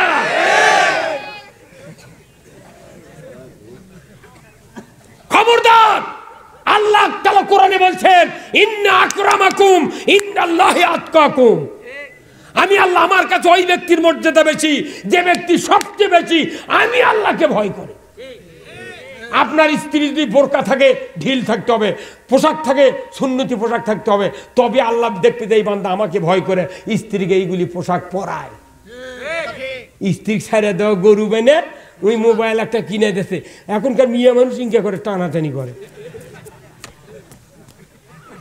স্ত্রী যদি চরিত্রবান না হয়, যদি কোনো স্বামী মোবাইল কিনে দেয়, স্ত্রী যদি চরিত্রবান না হয়, যদি আল্লাহর ভয় না থাকে, কোনো স্বামী যদি মোবাইল কিনে দেয়, মনে করবেন অর্ধেক বউ আমার, অর্ধেক অন্য মানুষের। কথা কয় না রে? কেন তুই বিদেশে গিয়ে তুই টাকা কামাই করবে, তোর বউ মোবাইল দিয়ে গেছু গা, তোকে বুদ্ধি খেতেছে রে।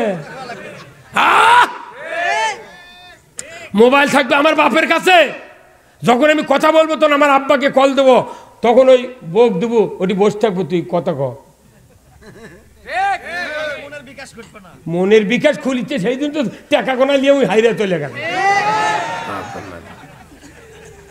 কি কথা কন না ওই টাকা লিয়া হাইরে গেছে কল যায়। এগুলো আমরা প্র্যাকটিক্যাল কথা করছি। কোথায় মুসলমান? আপনার স্ত্রী, আপনার কন্যা বেপরদায় ঘোরাফেরা করে। এই বাংলাদেশে 9 কোটি রোজা করে মানুষ, প্রতি রমজানে 9 কোটি রোজাদার, আর 12 কোটি মহিলা ঈদের বাজার করে। কে মোত্তাকি হচ্ছে না?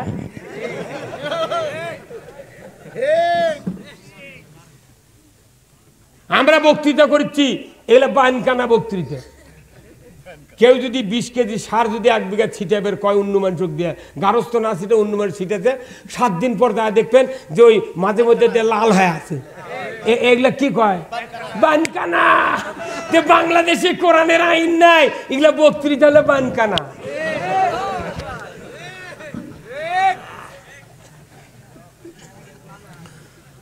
আমার সাউন্ড নেই দেখছেন সোনার মহিনা পাখি কোন দেশেতে গেলা উইরা রে দিয়া মুরে ফাঁকি রে আমার সোনার মহিনা পাখি এই যে রুহু জীবন আত্মা এটা তো ময়না পাখি একটা মানুষও মরবে চায় না আমিও মরবে চাচ্ছি না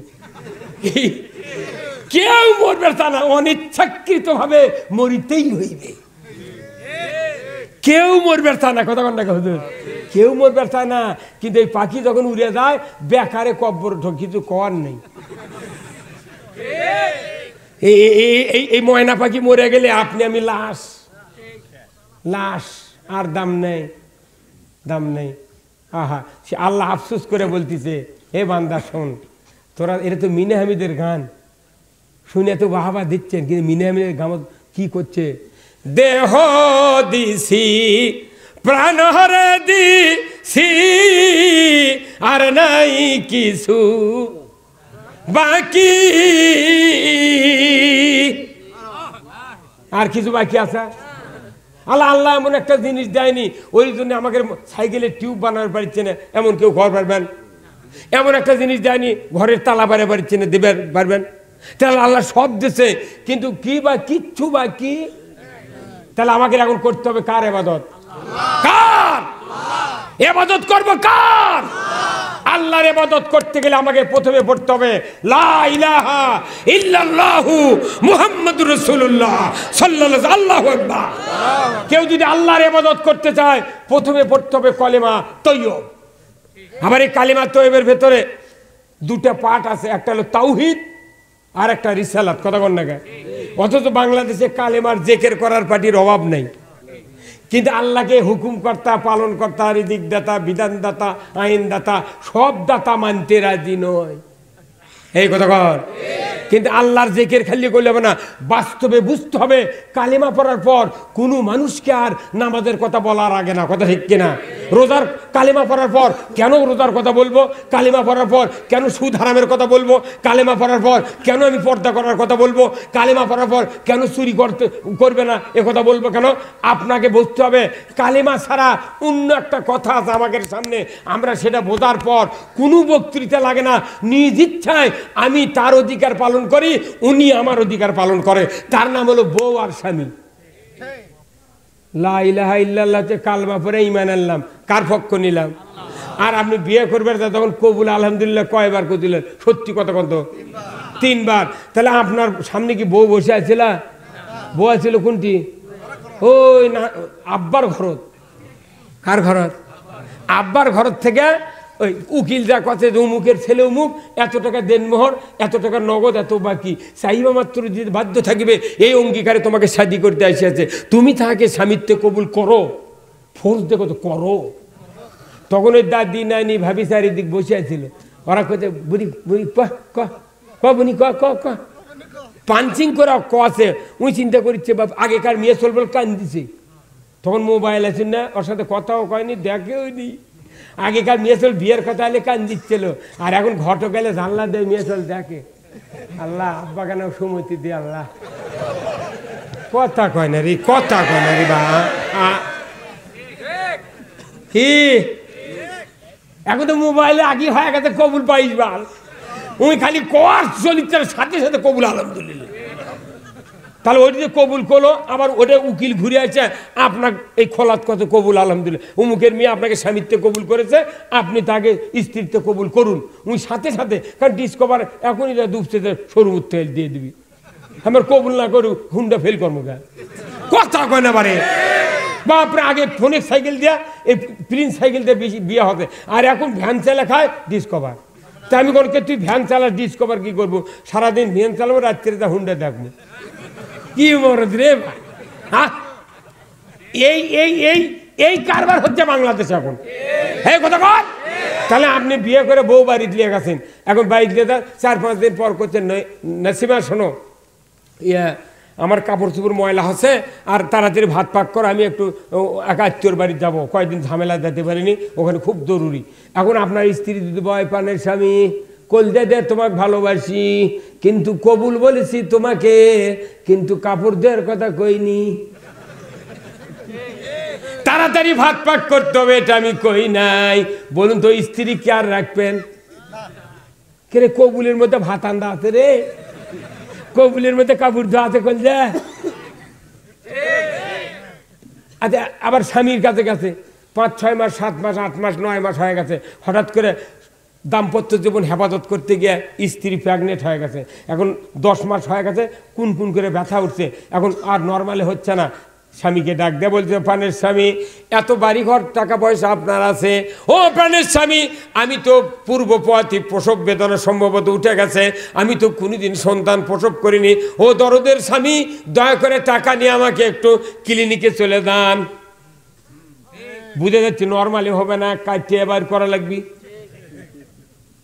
কোনো এমবিবিএস ডাক্তারের বউ কোনো সিজার করে না, আর ওরকে কাছে আপনার বউ গিয়ে যান করছে না, শোল হয়তো ঘন্টা 2 দেরি করলে পায়খানা করবি ভেতরে,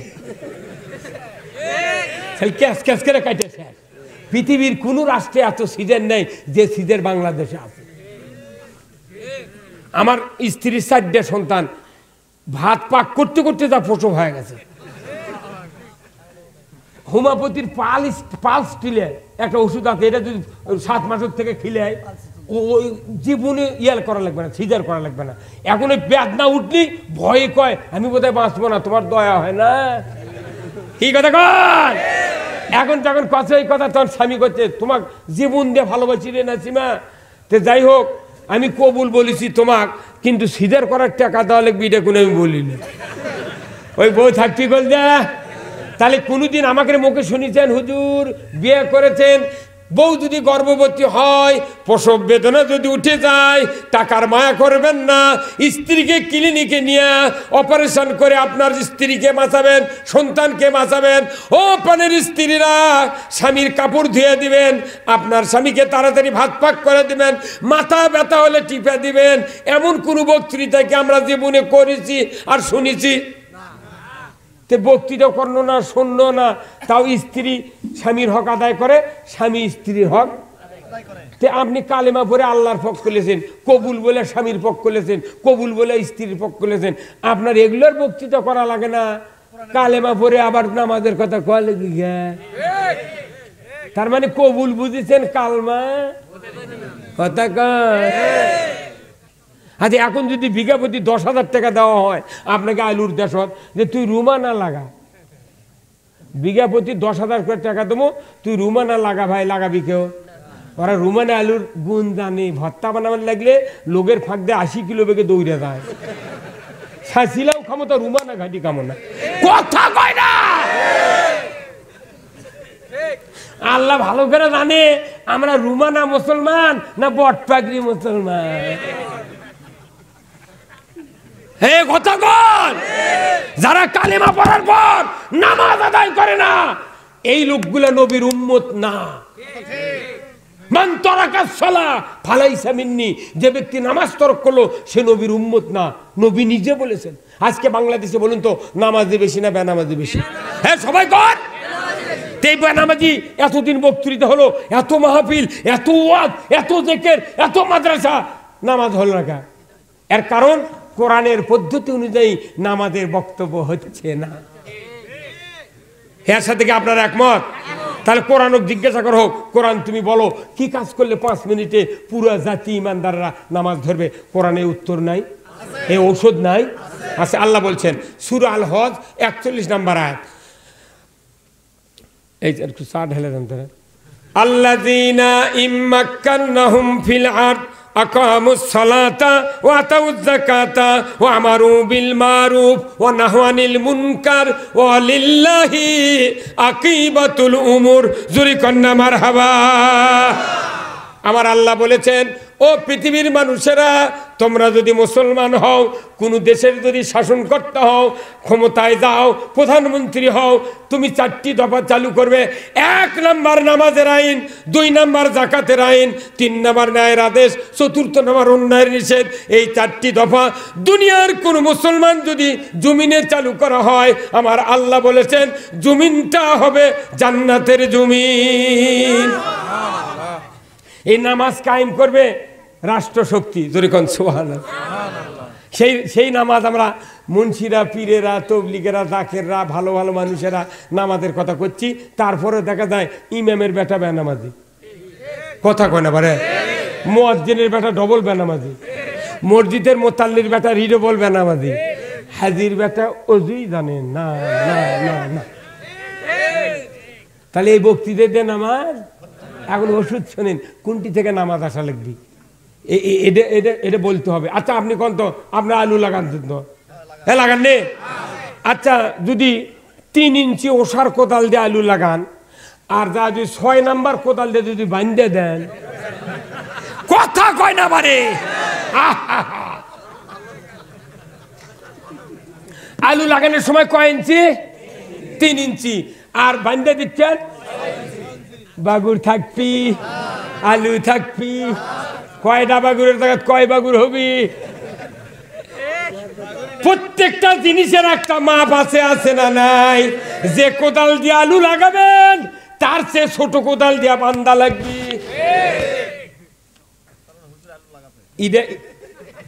আলু লাগালে বেন দিয়ে বানান লাগে। এই বাংলাদেশে 41 বছর ধরে বক্তৃতা দিচ্ছি, আমার বক্তৃতা যদি কোনো বড়দের বেটা বক্তা মুখস্থ করে খবর পারে, আমি সেই দিনে বক্তৃতা বাদ দেবো।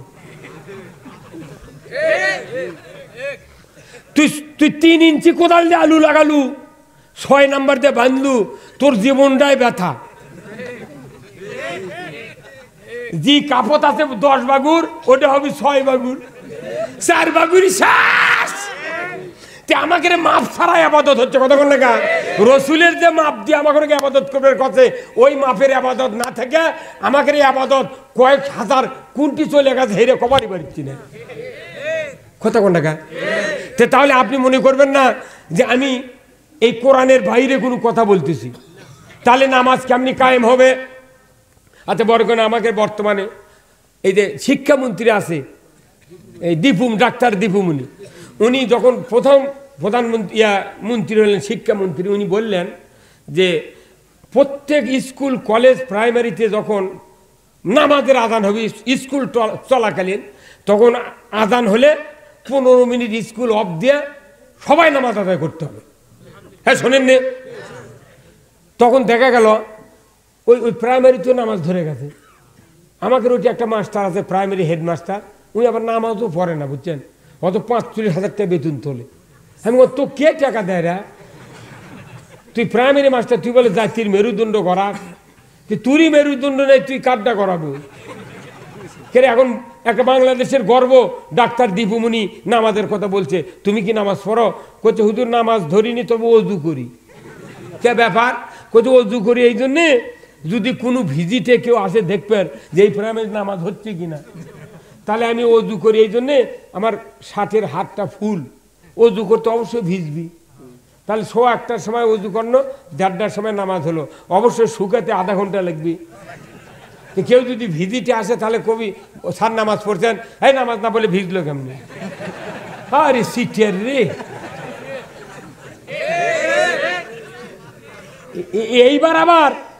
এইবার আবার প্রধান ওই ডাক্তার দীপুমণি বলছে প্রত্যেকটা শিক্ষা প্রতিষ্ঠানে বাধ্যতামূলক নামাজ পড়তে হবে, আর বিড়ি সিগারেট ধূমপান করা যাবে না। যদি কেউ করে তাহলে কঠিন শাস্তি দেবো তাকে। তাহলে এই কথা মন্ত্রী কথা তাও গাওয়াত লাগিচ্ছে না। এটা যদি খালি প্রধানমন্ত্রী বলতেন যে আজ থেকে নামাজকে 5 ওয়াক্ত বাংলাদেশে কায়েম করা হলো আইনের মাধ্যমে, যে ব্যক্তি 1 ওয়াক্ত নামাজ কাজা করবে ফেতরা পরিমাণ 70 টাকা জরিমানা 1 ওয়াক্তের জন্য, আর 2.5 ঘন্টা করে হাজুত 1 ওয়াক্তের জন্য। ইমাম সাহেব, মুয়াজ্জিন সাহেব, আপনাদেরকে দায়িত্ব দিলাম, আপনারা এই আগামীকাল সকাল 8টার মধ্যে থানাতে লিস্টটা দিয়ে দেবেন কে কে বেনামাজি। একটা করে গ্রামত কমপক্ষে 200-250, নিচে 80 জন, উপরে 300 জন বেনামাজি খালি গিজ গিজ গিজ গিজ করছে। ঈদের দিনে বেনামাজি চেনা যায় না, সগলি টুকলি মারতে যায়। কিয়ামতের দিন যদি খালি ঈদের নামাজের মুসল্লি নিয়ে যদি বিচার হতো, একটা বাংলাদেশে জাহান্নামে গেল না কি হুজুর? কিন্তু ঈদের স্যাম্পল থেকে বিচার হবে না, জুম্মার স্যাম্পল থেকে বিচার হবে না, বিচার হবে পুরা দেহের আমলের থেকে। এখন এই আইন যদি ইমাম মুয়াজ্জিনের দায়িত্ব দেওয়া হয়, ইমাম মুয়াজ্জিনের পাওয়ার বেড়ে গেল না? চেয়ারম্যান মেম্বার যদি দেয়, ওরা খালি ওর যারা ভোট দিয়েছে ওরকে নাম দিবে না, যদিও বেনামাজি হয়, পারলে নামাজি লোকের তালিকা দিয়ে আসবি। কথা কয় না রে, কথা কয় না রে, কথা কয় না রে। এখন এই দায়িত্ব ইমাম মুয়াজ্জিনকে দিয়েছে, আগামীকাল থেকে এটা কার্যকরী হবে। আচ্ছা, আজকে 5:35 ফজরে আযান, আজকে ধরেন 30-এ ধরেন, এই বেনামাজি গায়ে গায়ে যত আছে, এই লেসুর মার্কা যাই জুম্মার কাছে তার বাড়ি জীবনে আদানে ওঠেনি, প্রত্যেক গায়ে গায়ে একটা করে পিকলু তাদের জুম্মার কাছে বাড়ি হয়, ওই জীবনে জুম্মার যায় না, আজান দিলে আর ওই খ্যাপে মুয়াজ্জিনের উপরে। আমার গ্রামে তো ওই সিংড়া থানা একটা গ্রাম আছে, ওই যে বরবরে নাম, ওই মুয়াজ্জিন আবার সকালে আজানের আগে না গান করছে, ঘুম পেরো না বান্দা হউসে তুন, এই ঘুম হবে রে তোর কবরে জ্বালাতন। আজানের আগে এই গানে না করছে এই গজল। সকালবেলা ওই বাড়িওয়ালা গোটা গায়ের মেয়েটুক দরবার দেখেছি, কইতে ভাই তোমাকে অবশ্যই যাওয়া লাগবে, আমার বাড়িতে একটা দরবার আছে। কিসের রে? কইতে ওটি গেলেই হবে না। সবাই গেছে, কে কয় রে লোক হবে না? তাবারক বেশি করে বাক করা লাগলে হয়নি, যদি হয়নি লোক হবে না মানে এটা ফাইনাল সভা হবে, দুপসেতের ফাইনাল সভা। এটি যাই আসেনি, কাল স্বপন দেখা লাগবে। এখন ওই সকালে আসছে, মোট মানুষ আসছে ওই দরবারত। কেবা কি জন্য ডাকলু? কতে ডাকমো কি, তোরা মুয়াজ্জিন কিছু ভালো আজান দেওয়ার দরকার দিবি। তে আজানের আগে আমি ঘুমোর থেকে কবরের কথা শুনে আমার জিউ কাঁপে গেছে। যদি আমি টুক করে মনে হনি তো পইলে আসামি গুনে মুয়াজ্জিন হবি। তুই গান কবারও দিবে না, গজল কবারও দিবে না, তাহলে কি আর ভালো লক্ষণ? ইকে জান্নাত যাবি? তার মানে আজান শুনেও ওঠে না। এই ইমাম মুয়াজ্জিনের দায়িত্ব দিয়েছে, মুয়াজ্জিন তো এতদিন ডেকে ডেকে মাইক দিয়ে আজান দিয়ে হাঁপছে গেছে। যখন আইন হবে তখন এই রাত 5:30 আজান হবে, রাতের 3:30 থেকে ওই বেনামাজির বউয়েরা ওই স্বামীর ডাকবে, নইমের বাপ ওঠো। কে? বলতে কাল আইন করছে 70 টাকা প্রতি নামাজের ওয়াক্তে ওয়াক্তে জরিমানা, এক ওয়াক্তের জন্য 2.5 ঘন্টা। তুমি একদিন নামাজ কাজা করলে এই 570 কত হয়? 5 হাতে 250 আর 5 কুড়ি 100, 350। 350 টাকা তুমি ডেলি দিবে পারবে। আর এই 5 দোকানে 10, 5 হাতে 2.5, এই 12.5 ঘন্টা হাজুত খাটা লাগবে পারবে? যদি পারো শুয়ে থাকো, না পারলে ওযু করে মুয়াজ্জিনকে ডাকিলে জুম্মাত যাও।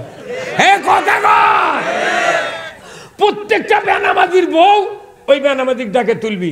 এখন কষ্ট করে হলেও তোরা যাবি। তখন 80 জন বেনামাজি, 70 জন, 150 জন যা বেনামাজি ওই মোট ওই মুয়াজ্জিনের বাড়ির চারিদিক দাঁড়িয়ে কবি, হে মুয়াজ্জিনকে ডাকিতে 80 জন মানুষ। মুয়াজ্জিন ঘরে মধ্যে কেবা কি ব্যাপার, কি হবে? আরে কি হবে, আজান দেবে না? তখন মুয়াজ্জিন যে মোবাইল দিয়ে অ্যালার্ম দিয়ে রাখছে প্রতিদিন ওই 5টার সময় ডেকে তোলে। আজ তো মোবাইল বাজেইনি, তখন ঘড়ি দেখে 3:30 বাজে। কে ভাই এত তাড়াতাড়ি আজান মানে সময় হয়নি। কইতে চলো তোমাকে লেদা জুম্মত বসে থাকবো। হে কথা কর, এই যে এই গেলবারের অক্টোবর, এই অক্টোবরের আগের অক্টোবরে হেলমেটের আইন পাশ করছিল আইনমন্ত্রী। খালি মাথায় যদি কেউ হুন্ডার চড়ো 5,000 টাকা জরিমানা। আমার সেই দিন সাবরুল শোভা ছিল, আমি রাতের 8টার সময় যাচ্ছি দুর্গাপুর বাস স্ট্যান্ডে, দেখি সিএনজির কাছে খালি মানুষ। একেবারে এত ভিড় কে?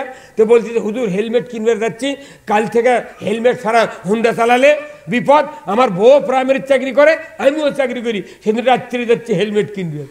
বগুড়া সোনালী মোটরও যাতে টিলার বেচে, এই সূত্রপুরের ওই ডানমুখটি সোনালী এই মোটর এই টিলারের দোকানদার এক রাতে 1,20,000 টাকার হেলমেট বেচছে। আইন করলে হেলমেট কেনে, মেয়ে মানুষের মাথা তখন হেলমেট দিচ্ছে গা। এটা আইনের মাধ্যমে সম্ভব। আইন যদি করা হতো 10 বছরের থেকে বৃদ্ধ সুস্থ পর্যন্ত একজনও নামাজ কাজা করতে পারত। আর আমরা বক্তৃতা করেছি, কার বক্তৃতা কে শোনে কথা বল? আমার ভাইরা,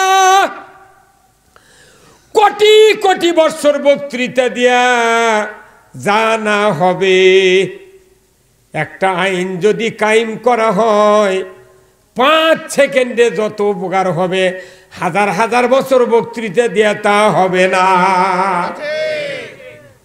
আমাকে এগুলো বক্তৃতা দিয়ে দিয়া শ্যাওলা ধরে গেছে, কেউ মানে না। আমাকে বক্তৃতা দিয়া কোনায় জাত কুঁচিয়া ধরে। বদরুলের বক্তৃতা আমাকে কোনায় আছে বুঝছেন, কচুগাড়ি, ওরা কুঁচিয়া ধরবে যায় সকালে। আমার বাড়ি পশ্চিম দিয়ে হচ্ছে ওই পাকা রাস্তা, হাইটে যাচ্ছে আর বদরুলের ওয়াজ। আমি বলি দাদা তুই ফজরের নামাজ পড়ছো? কোথায় কি আমি হিন্দু মানুষ পর্মগা, তুই বদলুর ওয়াজ শুনছ গা? কোথায় যেদিন ওয়াজ শুনি সেদিন কুঁচিয়া বেচি ভাই। আমাকে এগুলো বক্তৃতা কুচিয়া ধরা, হাওয়াই মিঠা ধরা, ওই ভাঙড়ি আদায় করা, এ কথা কর কে ভাই? বেজার হচ্ছেন আপনারা? শেষ করে দি। আরে কি অবস্থা রে! বক্তৃতা দিয়ে কোনো লাভ হচ্ছে না। একটাই লাভ, যদি আইন করা হতো এদেশের সকল মানুষ সরকার সব জান্নাতি হয়ে যেত।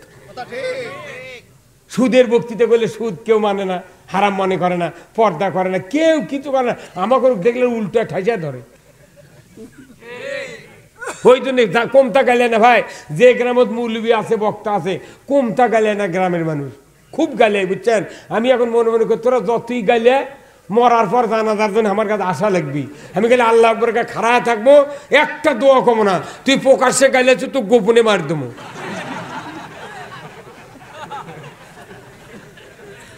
একটু দর্শে বলেন সাল্লাল্লাহু আলা মুহাম্মাদ সাল্লাল্লাহু। কয়টা বলতে থামলেন কেন? জোরে কর সাল্লাল্লাহু আলা মুহাম্মাদ ফেলে দেন, ফেলে দেন। হাসর হবে তামার ছানি, উম্মত বলবে পানি পানি, নবী বিনে পানি দেওয়ার সাধ্য কারো নাই। সাল্লাল্লাহু আলা, জোরে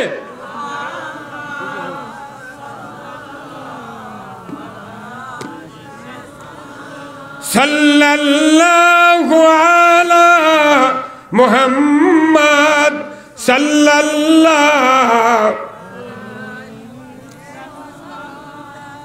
আপনাদের এখানে মসজিদ আছে তো নাকি? প্রায় গ্রামে তো মসজিদ আছে, তাই না? এই মসজিদের ব্যাপারে আমি আপনাদের একটা কথা বলি। যারা এখনো মসজিদে নামাজ পড়তে যান না, নামাজ জামাতের সহিত পড়েন না, তাদেরকে ক্ষতি কি জানেন? ক্ষতি হলো পৃথিবীর যত বড় বড় বাসা বাড়ি থাক, কোনদিন কি দোয়া পরে ঢোকেন যে আল্লাহুম্মা আফতাহলি আবু আবার রহমতি? কেউ পরে ঢুকিছেন? আবার যখন বাড়ির মধ্যে ঢোকে, আমি তো মসজিদের কথা কইনি, আমি বলছি পৃথিবীর যত বড় বড় বাসা বাড়ি থাক, ঘর থাক, রুম থাক, কেউ এই দোয়া পরে ঢোকে না। কারণ ওটাও দোয়া পড়ার জন্যই ঘর নয়। আবার যখন বের হয়ে যাচ্ছি আল্লাহুম্মা ইন্নী আসআলুকা মিন ফাদলিকা, এ কথা বার হওয়ার সময় কোনোদিন কেউ বাড়িতে বলেছি? এটা বলার জায়গা কোথায়? মসজিদ। মসজিদ কার ঘর? আল্লাহর ঘর। যখন বান্দা ঢুকতেছি তখন বলা হচ্ছে আল্লাহুম্মা আফতাহলি আবওয়াবা রাহমাতি, হে আল্লাহ তোমার ঘরে ঢুকতেছি, তুমি আমার জন্য রহমতের দরজা খুলে দাও। আর একটা জোরে বলে বলেন সুবহানাল্লাহ। আজ এই সুবহানাল্লাহর দাম কত জানেন? সুবহানাল্লাহ যদি কেউ একবার পড়েন, জান্নাতের ভেতরে একটা গাছ লাগানো হয়। এই গাছে যা কাণ্ড থাকবে, গাছের কাণ্ড থাকবে কিয়ামতের ময়দানে যদি ওই গাছের চারিদিকে বডির চারিদিক দিয়ে যদি 400 বছর একটা ঘোড়া দৌড়ায়, তা ওই গাছের চারিদিকে অতিক্রম করতে পারবে না। আবার সুবহানাল্লাহ বললেন না আপনি? আবার আল্লাহ সুবহানাল্লাহ বল। তাহলে কয়বার হলো? 3 বার হলো। তাহলে 3 বার সুবহানাল্লাহর কত দাম জানেন? এই জান্নাতের বাগানে যারা বসে বেশি বেশি তাসবিহ পাঠ করে তাদেরকে নেকির পাল্লা আল্লাহ ভারী করে দিবে। তো এই ঘরের ভেতর আমরা ঢুকি, এই দোয়া পড়ি, বাইরে হওয়ার সময় দোয়া পড়ি। আচ্ছা, এই দোয়া অন্য কোথাও পড়ার জায়গা নেই। আচ্ছা বলুন তো, মোবাইলের টাওয়ার যদি না থাকে, টাওয়ার যদি এটি তৈরি করা না থাকে, তাহলে এই মোবাইলে নেটওয়ার্ক থাকবে? আচ্ছা, টাওয়ারবিহীন এলাকা কোনো রকমের নেটওয়ার্ক নেই। তো আপনি মসজিদে ঢুকলেন না, বাড়ির লোক করে বসে আছেন, একলা একলা নামাজ পড়ছেন, খুটুর খুটুর করিচ্ছেন না, আজান শুনে গেলেন না, আপনি কন্ত ওই মসজিদ হলো রহমতের টাওয়ার, বরকতের টাওয়ার। মসজিদ হলো রহমতের টাওয়ার, বরকতের টাওয়ার। ওখানে যা দোয়া পড়বেন আল্লাহ আপনার জন্য রহমতের দরজা খুলে দিবি, ওখান থেকে বাড়াবেন আল্লাহ বরকতের দরজা খুলে দিবি। তাহলে ওটা হচ্ছে টাওয়ার। আপনি ইমানদার যদি মসজিদে না যান কোনোদিন, তাহলে আপনার ওই রহমতের টাওয়ার নাই। মাটির ঘরের মধ্যে টাওয়ার পায়, এটি ডুবছে টাওয়ার তৈরি করা আছে, কিন্তু মাটির ঘর তো আমার মোল্লা গোলাম মোল্লার বাড়ির ছিলাম এক্ষুনি, নাও টাওয়ার নাই, মাটির ঘর, খালি লাল বাতি চলে আসে। যারা মনে করবেন না যে আমি বাড়িতে আজান শুনিচ্ছি, নামাজ পড়ছি, আপনি নামাজ পড়তে পারেন, আমার আপত্তি নাই, কিন্তু ওটা নেটওয়ার্ক ছাড়া। আবার অনেকেই করছে হুজুর দোয়া করবেন। কি দোয়া? হুজুর দোয়া করবেন। আমি তুই কোন দোয়া চাচ্ছ? কত তুই কোনটা চাচ্ছ? কোথায় জিডে ওখানে দোয়া করেন, দোয়া তৈরি করিস করে লিস, তোর নাম্বার আছে? কোথায় দোয়ার আবার নাম্বার কি? আরে দোয়ার নাম্বার নেই, মোবাইলের যদি নাম্বার থাকে দোয়ারও নাম্বার আছে। হ্যাঁ, কথা বললে না? দোয়ারও নাম্বার আছে। একদিন হুট করে একটা মানুষের দোয়া চাবেন, আপনার নাম্বার আছে নাকি সেই শুনে মোবাইল যদি ফ্যাক্সি লোডের দোকানে দেখুন, ভাই আমার কাছে 50 টাকা লোড দেন, তখনই কবি তোর নাম্বার দে। আমি 50 টাকা লোড দেবো, আমার লোড দেন, কই তার নাম্বার দাও, কই আমার নাম্বার নাই। এ তুই বাড়ার থেকে কথা কর, মোবাইলের টাকা লোড দিতে দেখুন নাম্বার চাই, মৌলবীর কাছে দোয়া চালে নাম্বার চাওয়া লাগবে। তে মোবাইলে নাম্বার চাই, তা আপনি দোয়া করছেন, নাম্বার চান দেখেন, তখন কয় লাগবি ভাই তোমার নাম্বার আছে? কয় নাম্বার কোনটা জানি না। তে নাম্বার শোন, 24434, 24434। 2 মানে ফজরের 2 রাকাত, 44 জহর আর আসর, মাগরিব 3, এশা 4। তো তোমার যদি এই 5টা নাম্বার থাকে, তাহলে তুমি দোয়া হলে দোয়া কবুল হবে। তোর নাম্বারই নেই, কিসের লোড দেবো আমি? কথা কর। বাংলাদেশে যত দোয়া হচ্ছে, আমার দোয়া আল্লাহ কবুল করুক, আমার বিশ্বাস হয়, বুঝছে, দোয়া কবুল হচ্ছে না, এত দোয়া। কিন্তু কেন হচ্ছে না? এই যে মোবাইলে যদি রিং দিয়ে হুজুরের কাছে, আমার মোবাইল যদি টাকা না থাকে, মোবাইল অবশ্যই কম্পিউটার বলবি আপনার অ্যাকাউন্টে যথেষ্ট পরিমাণ ব্যালেন্স নেই, দয়া করে রিচার্জ করুন। এই কথা শোনার পর জীবনে আর কল দেবো না, কারণ এটা ফকির। তাহলে এখন ইমার্জেন্সি হাওলাত লওয়া লাগবে, না হয় রিকোয়েস্ট কল মারা লাগবে। এখন আমার নাম্বার যদি উনি না আসেনে, তাহলে জীবনে ধরার পর কবি রাজি থাকলে 1 চাপুন, না থাকলে 2 চাপুন। তাহলে ওই হুজুর তো আমার নাম্বারে চেনে না, তখন ওই 2-এর ঠাসি দিয়ে কবি একে ফকির হয়েছে। আর আমার আব্বা যদি জানে যে এটা আমার ছেলের নাম্বার, রাজশাহী পরে না জানি কোন মহাবিপদ, টাকা নেই, তখনই আবার কল একর ঠাসি দিবি, না কল ব্যাক করবি। নাম্বার চেনা লাগবি। আল্লাহ, আপনি যে আল্লাহর বান্দার চিনি না, কে দোয়া কবুল করবি রে? কথা কয় না। এখন এই দোয়া করলাম, মোবাইলে কল দিলাম, যথেষ্ট পরিমাণ ব্যালেন্স দেয়, দয়া করে রিচার্জ করুন। আচ্ছা আপনারা শোনেন তো, আমরা তো সবাই হাত তুলে মোনাজাত করি না? সুন্নত পড়তে তো অবশ্যই হাত করি। আচ্ছা আচ্ছা, সকালবেলা ফজরের নামাজ পড়ে সবাই হাত তুলে দোয়া করতেছি। এখন ওই সময় ফেরেশতা যদি কানে এসে বলে, ও আল্লাহর বান্দা, আপনি যে ইমান নিয়ে দোয়া করতেছেন, আপনার ইমানের যথেষ্ট পরিমাণ শক্তি নাই, দয়া করে ইমান রিচার্জ করুন। কথা কয় না বাড়ি? তাহলে অবশ্যই আলেম ওলামা মুয়াজ্জিন ভালো ভালো মানুষের বাড়ির দেখলেন সকালে ফজর পরে 15-20 জন 10 জন টাকা ডাক্তারের কাছে যায় না? উনকে লোডের দোকানের মতো লাইন। সকালবেলা দুম্বার থেকে এসে দেখে হুজুর কেবারে এত লোক, তোমরা কি হুজুর এক্ষুনি কবর গেছেন, আব্বার কবরের কাছে দোয়া করবেন, হাত তুলেছি তখনই ফেরেশতা কাছে তোমার অ্যাকাউন্টে তোমার ইমানের যথেষ্ট পরিমাণ শক্তি নাই, দয়া করে ইমান রিচার্জ করো। তো সেই দিন কোরআন দিয়ে ইমান রিচার্জ করে যাচ্ছি, আপনারা লোড দিয়ে দেন।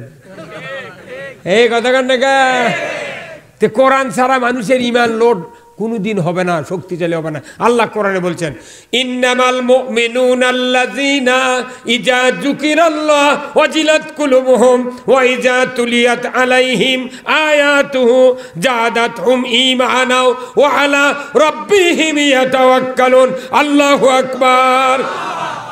আমার আল্লাহ বলেছেন নিশ্চয় যারা মুমিন তাদের সামনে আল্লাহ সুবহানাহু ওয়া তাআলার নাম উচ্চারণ করলে অন্তর থরথর করে কেঁপে ওঠে। আর এমন মুমিন যখন আল্লাহর দিকে ধাপিত হয়, আমি আল্লাহ খুশি হইয়া সাথে সাথে ওই মুমিনকে যখন কোরআন শোনানো হয়, মুমিনের অন্তর ঈমানকে আমি আল্লাহ বাড়িয়ে দেই। কোরআন ছাড়া ঈমান বাড়ার কোনো ঔষধ আজ পর্যন্ত দুনিয়ায় তৈরি হয় নাই। এটা হচ্ছে ইমান বাড়ার ওষুধ। দেখেন হ্যামস্টার টপ দিলে চিটে হয় না, ভিড়টাকে দিলে মাজরা পোকা থাকে না। এটা হচ্ছে সকল ব্যারামের হলো মহা ঔষধ। কি কথা বুঝতে পারেন না? তাহলে এই যে এটি করা হচ্ছে কি, এটা ফ্যাক্সিলোড দেওয়া হচ্ছে আপনাকে ইমানের শক্তি। আচ্ছা আচ্ছা ভাইজানেরা, তাহলে এই মসজিদ হলো রহমতের টাওয়ার, বরকতের টাওয়ার। কি কথা কোন না? আজ থেকে আগামী ফজরত থেকে 5 ওয়াক্ত নামাজ জামাতের সাথে আদায় করতে হবে। কোন কোন মানুষ আছেন আরশের নিচে জায়গা নেওয়ার জন্য ওই জামাতে হাজির হব, আর আল্লাহ রহমত আর বরকত পাবেন। এছাড়া কোনো পথ নাই। আলু জমিত লাগাছেন, বরকত দেওয়ার মালিককে। ধান জমিনে লাগাচ্ছেন, বরকত দেওয়ার মালিককে। ব্যবসা করতেছেন, বরকত দেওয়ার মালিককে। যে আল্লাহ বরকত দেওয়ার মালিক, সেই আল্লাহ বলেছেন আমার টাওয়ারের কাছে যা তুমি বরকতের দোয়া করো, আমার টাওয়ারের কাছে যা রহমতের দোয়া করো, আমি আল্লাহ তোমার জন্য সব দরজা খুলে দেবো। তাহলে কারা কারা আগামীকাল থেকে ফজরের নামাজ থেকে শুরু করে নামাজ আদায় করবেন? একটু হাত তোলেন ভাই, তোলেন, দোয়া করে তোলেন। এই আপনি এত লেটে তুলিচ্ছেন আপনি আপনি আপনি হ্যাঁ, ওই লোকটা বোধহয় নামাজই পড়েন আমার মনে হয়। হ্যাঁ, রুমাল আল্লাহ জানি ওটা, খবরদার নামান হাত। এই আপনি দেরি করেন কেন? নামাজ ছাড়া আমার আপনার বাপেও জান্নাত যাবে না। যারা নামাজ আদায় করবে না তারা সাকার নামক জাহান্নামে যাবে। একবার ফাইনাল পর্চা দিয়েছে 62 এমআর-এর রেকর্ড। এই কতক্ষণ আপনি জমির খাজনা দিয়ে পর্চালিয়া দলিলের ওই রেজিস্ট্রি অফিসে যান, আল্লাহও দলিল দিয়েছে যে এই যে রেট পর্চা দেন, এই পর্চা অনুযায়ী তুই নামাজ কাদা করে যাবো, তুই জাহান্নাম, নামাজ আদায় করে যাবো, তুই জান্নাত। 62 এমআর সিএস সিএস সিএস। আপনাকে 270 কোটি টাকার মালামাল দিয়ে আল্লাহ সৃষ্টি করেছেন। এই 270 কোটি টাকা বাকি দিয়ে আপনাকে ছেড়ে দিচ্ছে দুনিয়া। তুমি যাও ডেলি 5 টাকা করে কিস্তি দিবে, তোমার এই দাম আমি শোধ করে নেব। এই দেশের পীর, জাকের, তাবলীগ, ইসলামী দল, মসজিদের ইমাম, মুয়াজ্জিন, ভালো ভালো হাজি, মুসল্লি, এই লোকগুলো তাও 5 কিস্তি দেয়। কয় কিস্তি? বড় বড় যারা লিডার আছে, বড় বড় বিরাট বিরাট লোক যারা আছে, এরা করছে না ডেলি 5 কিস্তি আমি দিতে পারবো না, আমি বছরে 2 কিস্তি দেবো। কি কি কইলা? কি কি ওই দুই কিস্তি দিয়ে জান্নাতে যাবি? তোর বাপও জান্নাতে যাবে না, তোর বাপও যাবে না। কিস্তি কে ভাগ করে দিয়েছে? কয়টা? আর উই বানাছে কয়টা? সারা বছর নামাজ নাই, উই ওই ঈদের দিনে আর এই জুম্মার দিনে কি মোশন ধরে যাচ্ছি। আপনি আবার কেউ জুম্মার যাওয়ার সময়, ঈদের যাওয়ার সময় কেউ কেউ ডিসকভারির দিয়ে দেখে, স্প্রে দেখে, কথা কয় না বাড়ি। এগুলো সেন্টের খাওয়া বাদেনি। তোমার আমার ভেতরে যদি ইমান থাকে, আমল থাকে, ওই ডিসকভারের সেন্ট দেওয়া লাগবে না। কিয়ামতের দিন এক একজন মানুষের, এই রসুল বলছেন রমজান মাসে ওই হুর গেলেমানের নয়, আর রোজাদারের মুখের যে দুর্গন্ধ হয় আল্লাহর কাছে এটা মেশকাম্বরের চেয়ে উত্তম। সেই নামাজি মসজিদে যাবেন না। আল্লাহ রসুল বলছেন কেউ যদি মসজিদে নিয়মিত জামাতের সাথে নামাজ পড়ে, ওই লোকটা আরশের নিচে জায়গা পাবে কিয়ামতের মাঠে। এই দেশের কয়টা আমার গায়ে গায়ে 10-12 জন বুড়া ছাড়া কেউ জুম্মাত যায় না। আমি তো ওই বুড়ো গরু কই, কেন তোরা মায়া বলি কতদিন তে বেটা বউ খিলেছ, তো তোর সোল বলবো তো একজন কোথায় হুজুর তুমি জুম্মার মধ্যে মায়াবরী কথা কও তে তোর ডাইনি ভাই কেউ নাই কা কোথায় চারটা বেটা ঘুম পাড়িতে কিসের মায়াবরী খুবই তো সোল বলের বড়াই দেখান অনুরোধ করতেছি 5 ওয়াক্ত নামাজ যুবক ভাইরা পড়বেন একটা বুড়ার 70 সেজদা যুবকের 1 সেজদা একটা বুড়ার 70 সেজদা যুবকের 1 সেজদা আজকে উত্তর সাদাপুর এই যুব সমাজের উদ্যোগে আজকের আমার সদ্য হুজুর কেবলা এখানে বসে আছেন আলেম ওলামা যারা আছেন ইমাম সাহেব আছেন আমি আপনাদের দেশের ছেলে আমার কথার ভেতরে যদি ভুল ত্রুটি হয়ে থাকে মেহেরবানি করে ক্ষমা করবেন আর হুজুর বলছেন কিছু আনা কালেকশনের জন্য কিসের উদ্যোগে এই সবার জন্য সবার আপনারা যারা বসে আছেন এখানে আমি আপনাদেরকে নিয়ে দোয়া করব ভাই আমি এতক্ষণ যে বক্তৃতা দিলাম অবশ্য যদি 10 টাকা করে যদি ভিজিট আপনারা দিতেন এখানে বহু টাকা হতো যে আপনার পকেটে যার যা আছে 50 20 100 আপনার কাছে রুমাল যাবে এখনই আপনি দেন খুব তাই ভাই যুবক তাদের এটা কে দিলেন বাহ সভাপতি সাহেব 1000 টাকা ধরে কোন মারহাবা নারে থাকবে আল্লাহ দান কবুল করে নেন আল্লাহ হায়াত দান ওয়াজ করলেন যুবকদিকে যা ঘটতেছে তাই উপর আপনাদের আচার আচরণের উপর ওয়াজ করলেন আপনাদের ধৈর্য সহকারে ওয়াজ শুনছেন এর জন্য ধন্যবাদ না তো উনি আমাকে দোয়া চাচ্ছেন আমি দোয়া করি ওনাকে আল্লাহ হক্কানি ওয়াজিব বানান আমিন ইমানের সঙ্গে আল্লাহ যেন উঠায় নেন আর উনি দোয়া করবেন আখি দোয়া উনি করবেন আমি হার্ট রুগী ব্রেন স্ট্রোকের রুগী 76 বছর বয়স চলছে আমার উনি যেন আমার জন্য আমিন ইমানি করতে পারি এই আশাবাদ রেখে ওনার কাছে দোয়া চাচ্ছি এবং আল্লাহ যতটুকু কাছে রাখে চোখটাও আমার যাওয়া আমি এখন পড়তেও পারি না চশমাও পড়তে পারি না তো আল্লাহ রহম করুক উনি আমার উনি রাজি করেছেন আমার বক্তব্য শুনে তবে আমি মুসলমানদের বিচ্ছেদ থেকে একটু কথা বলেছিলাম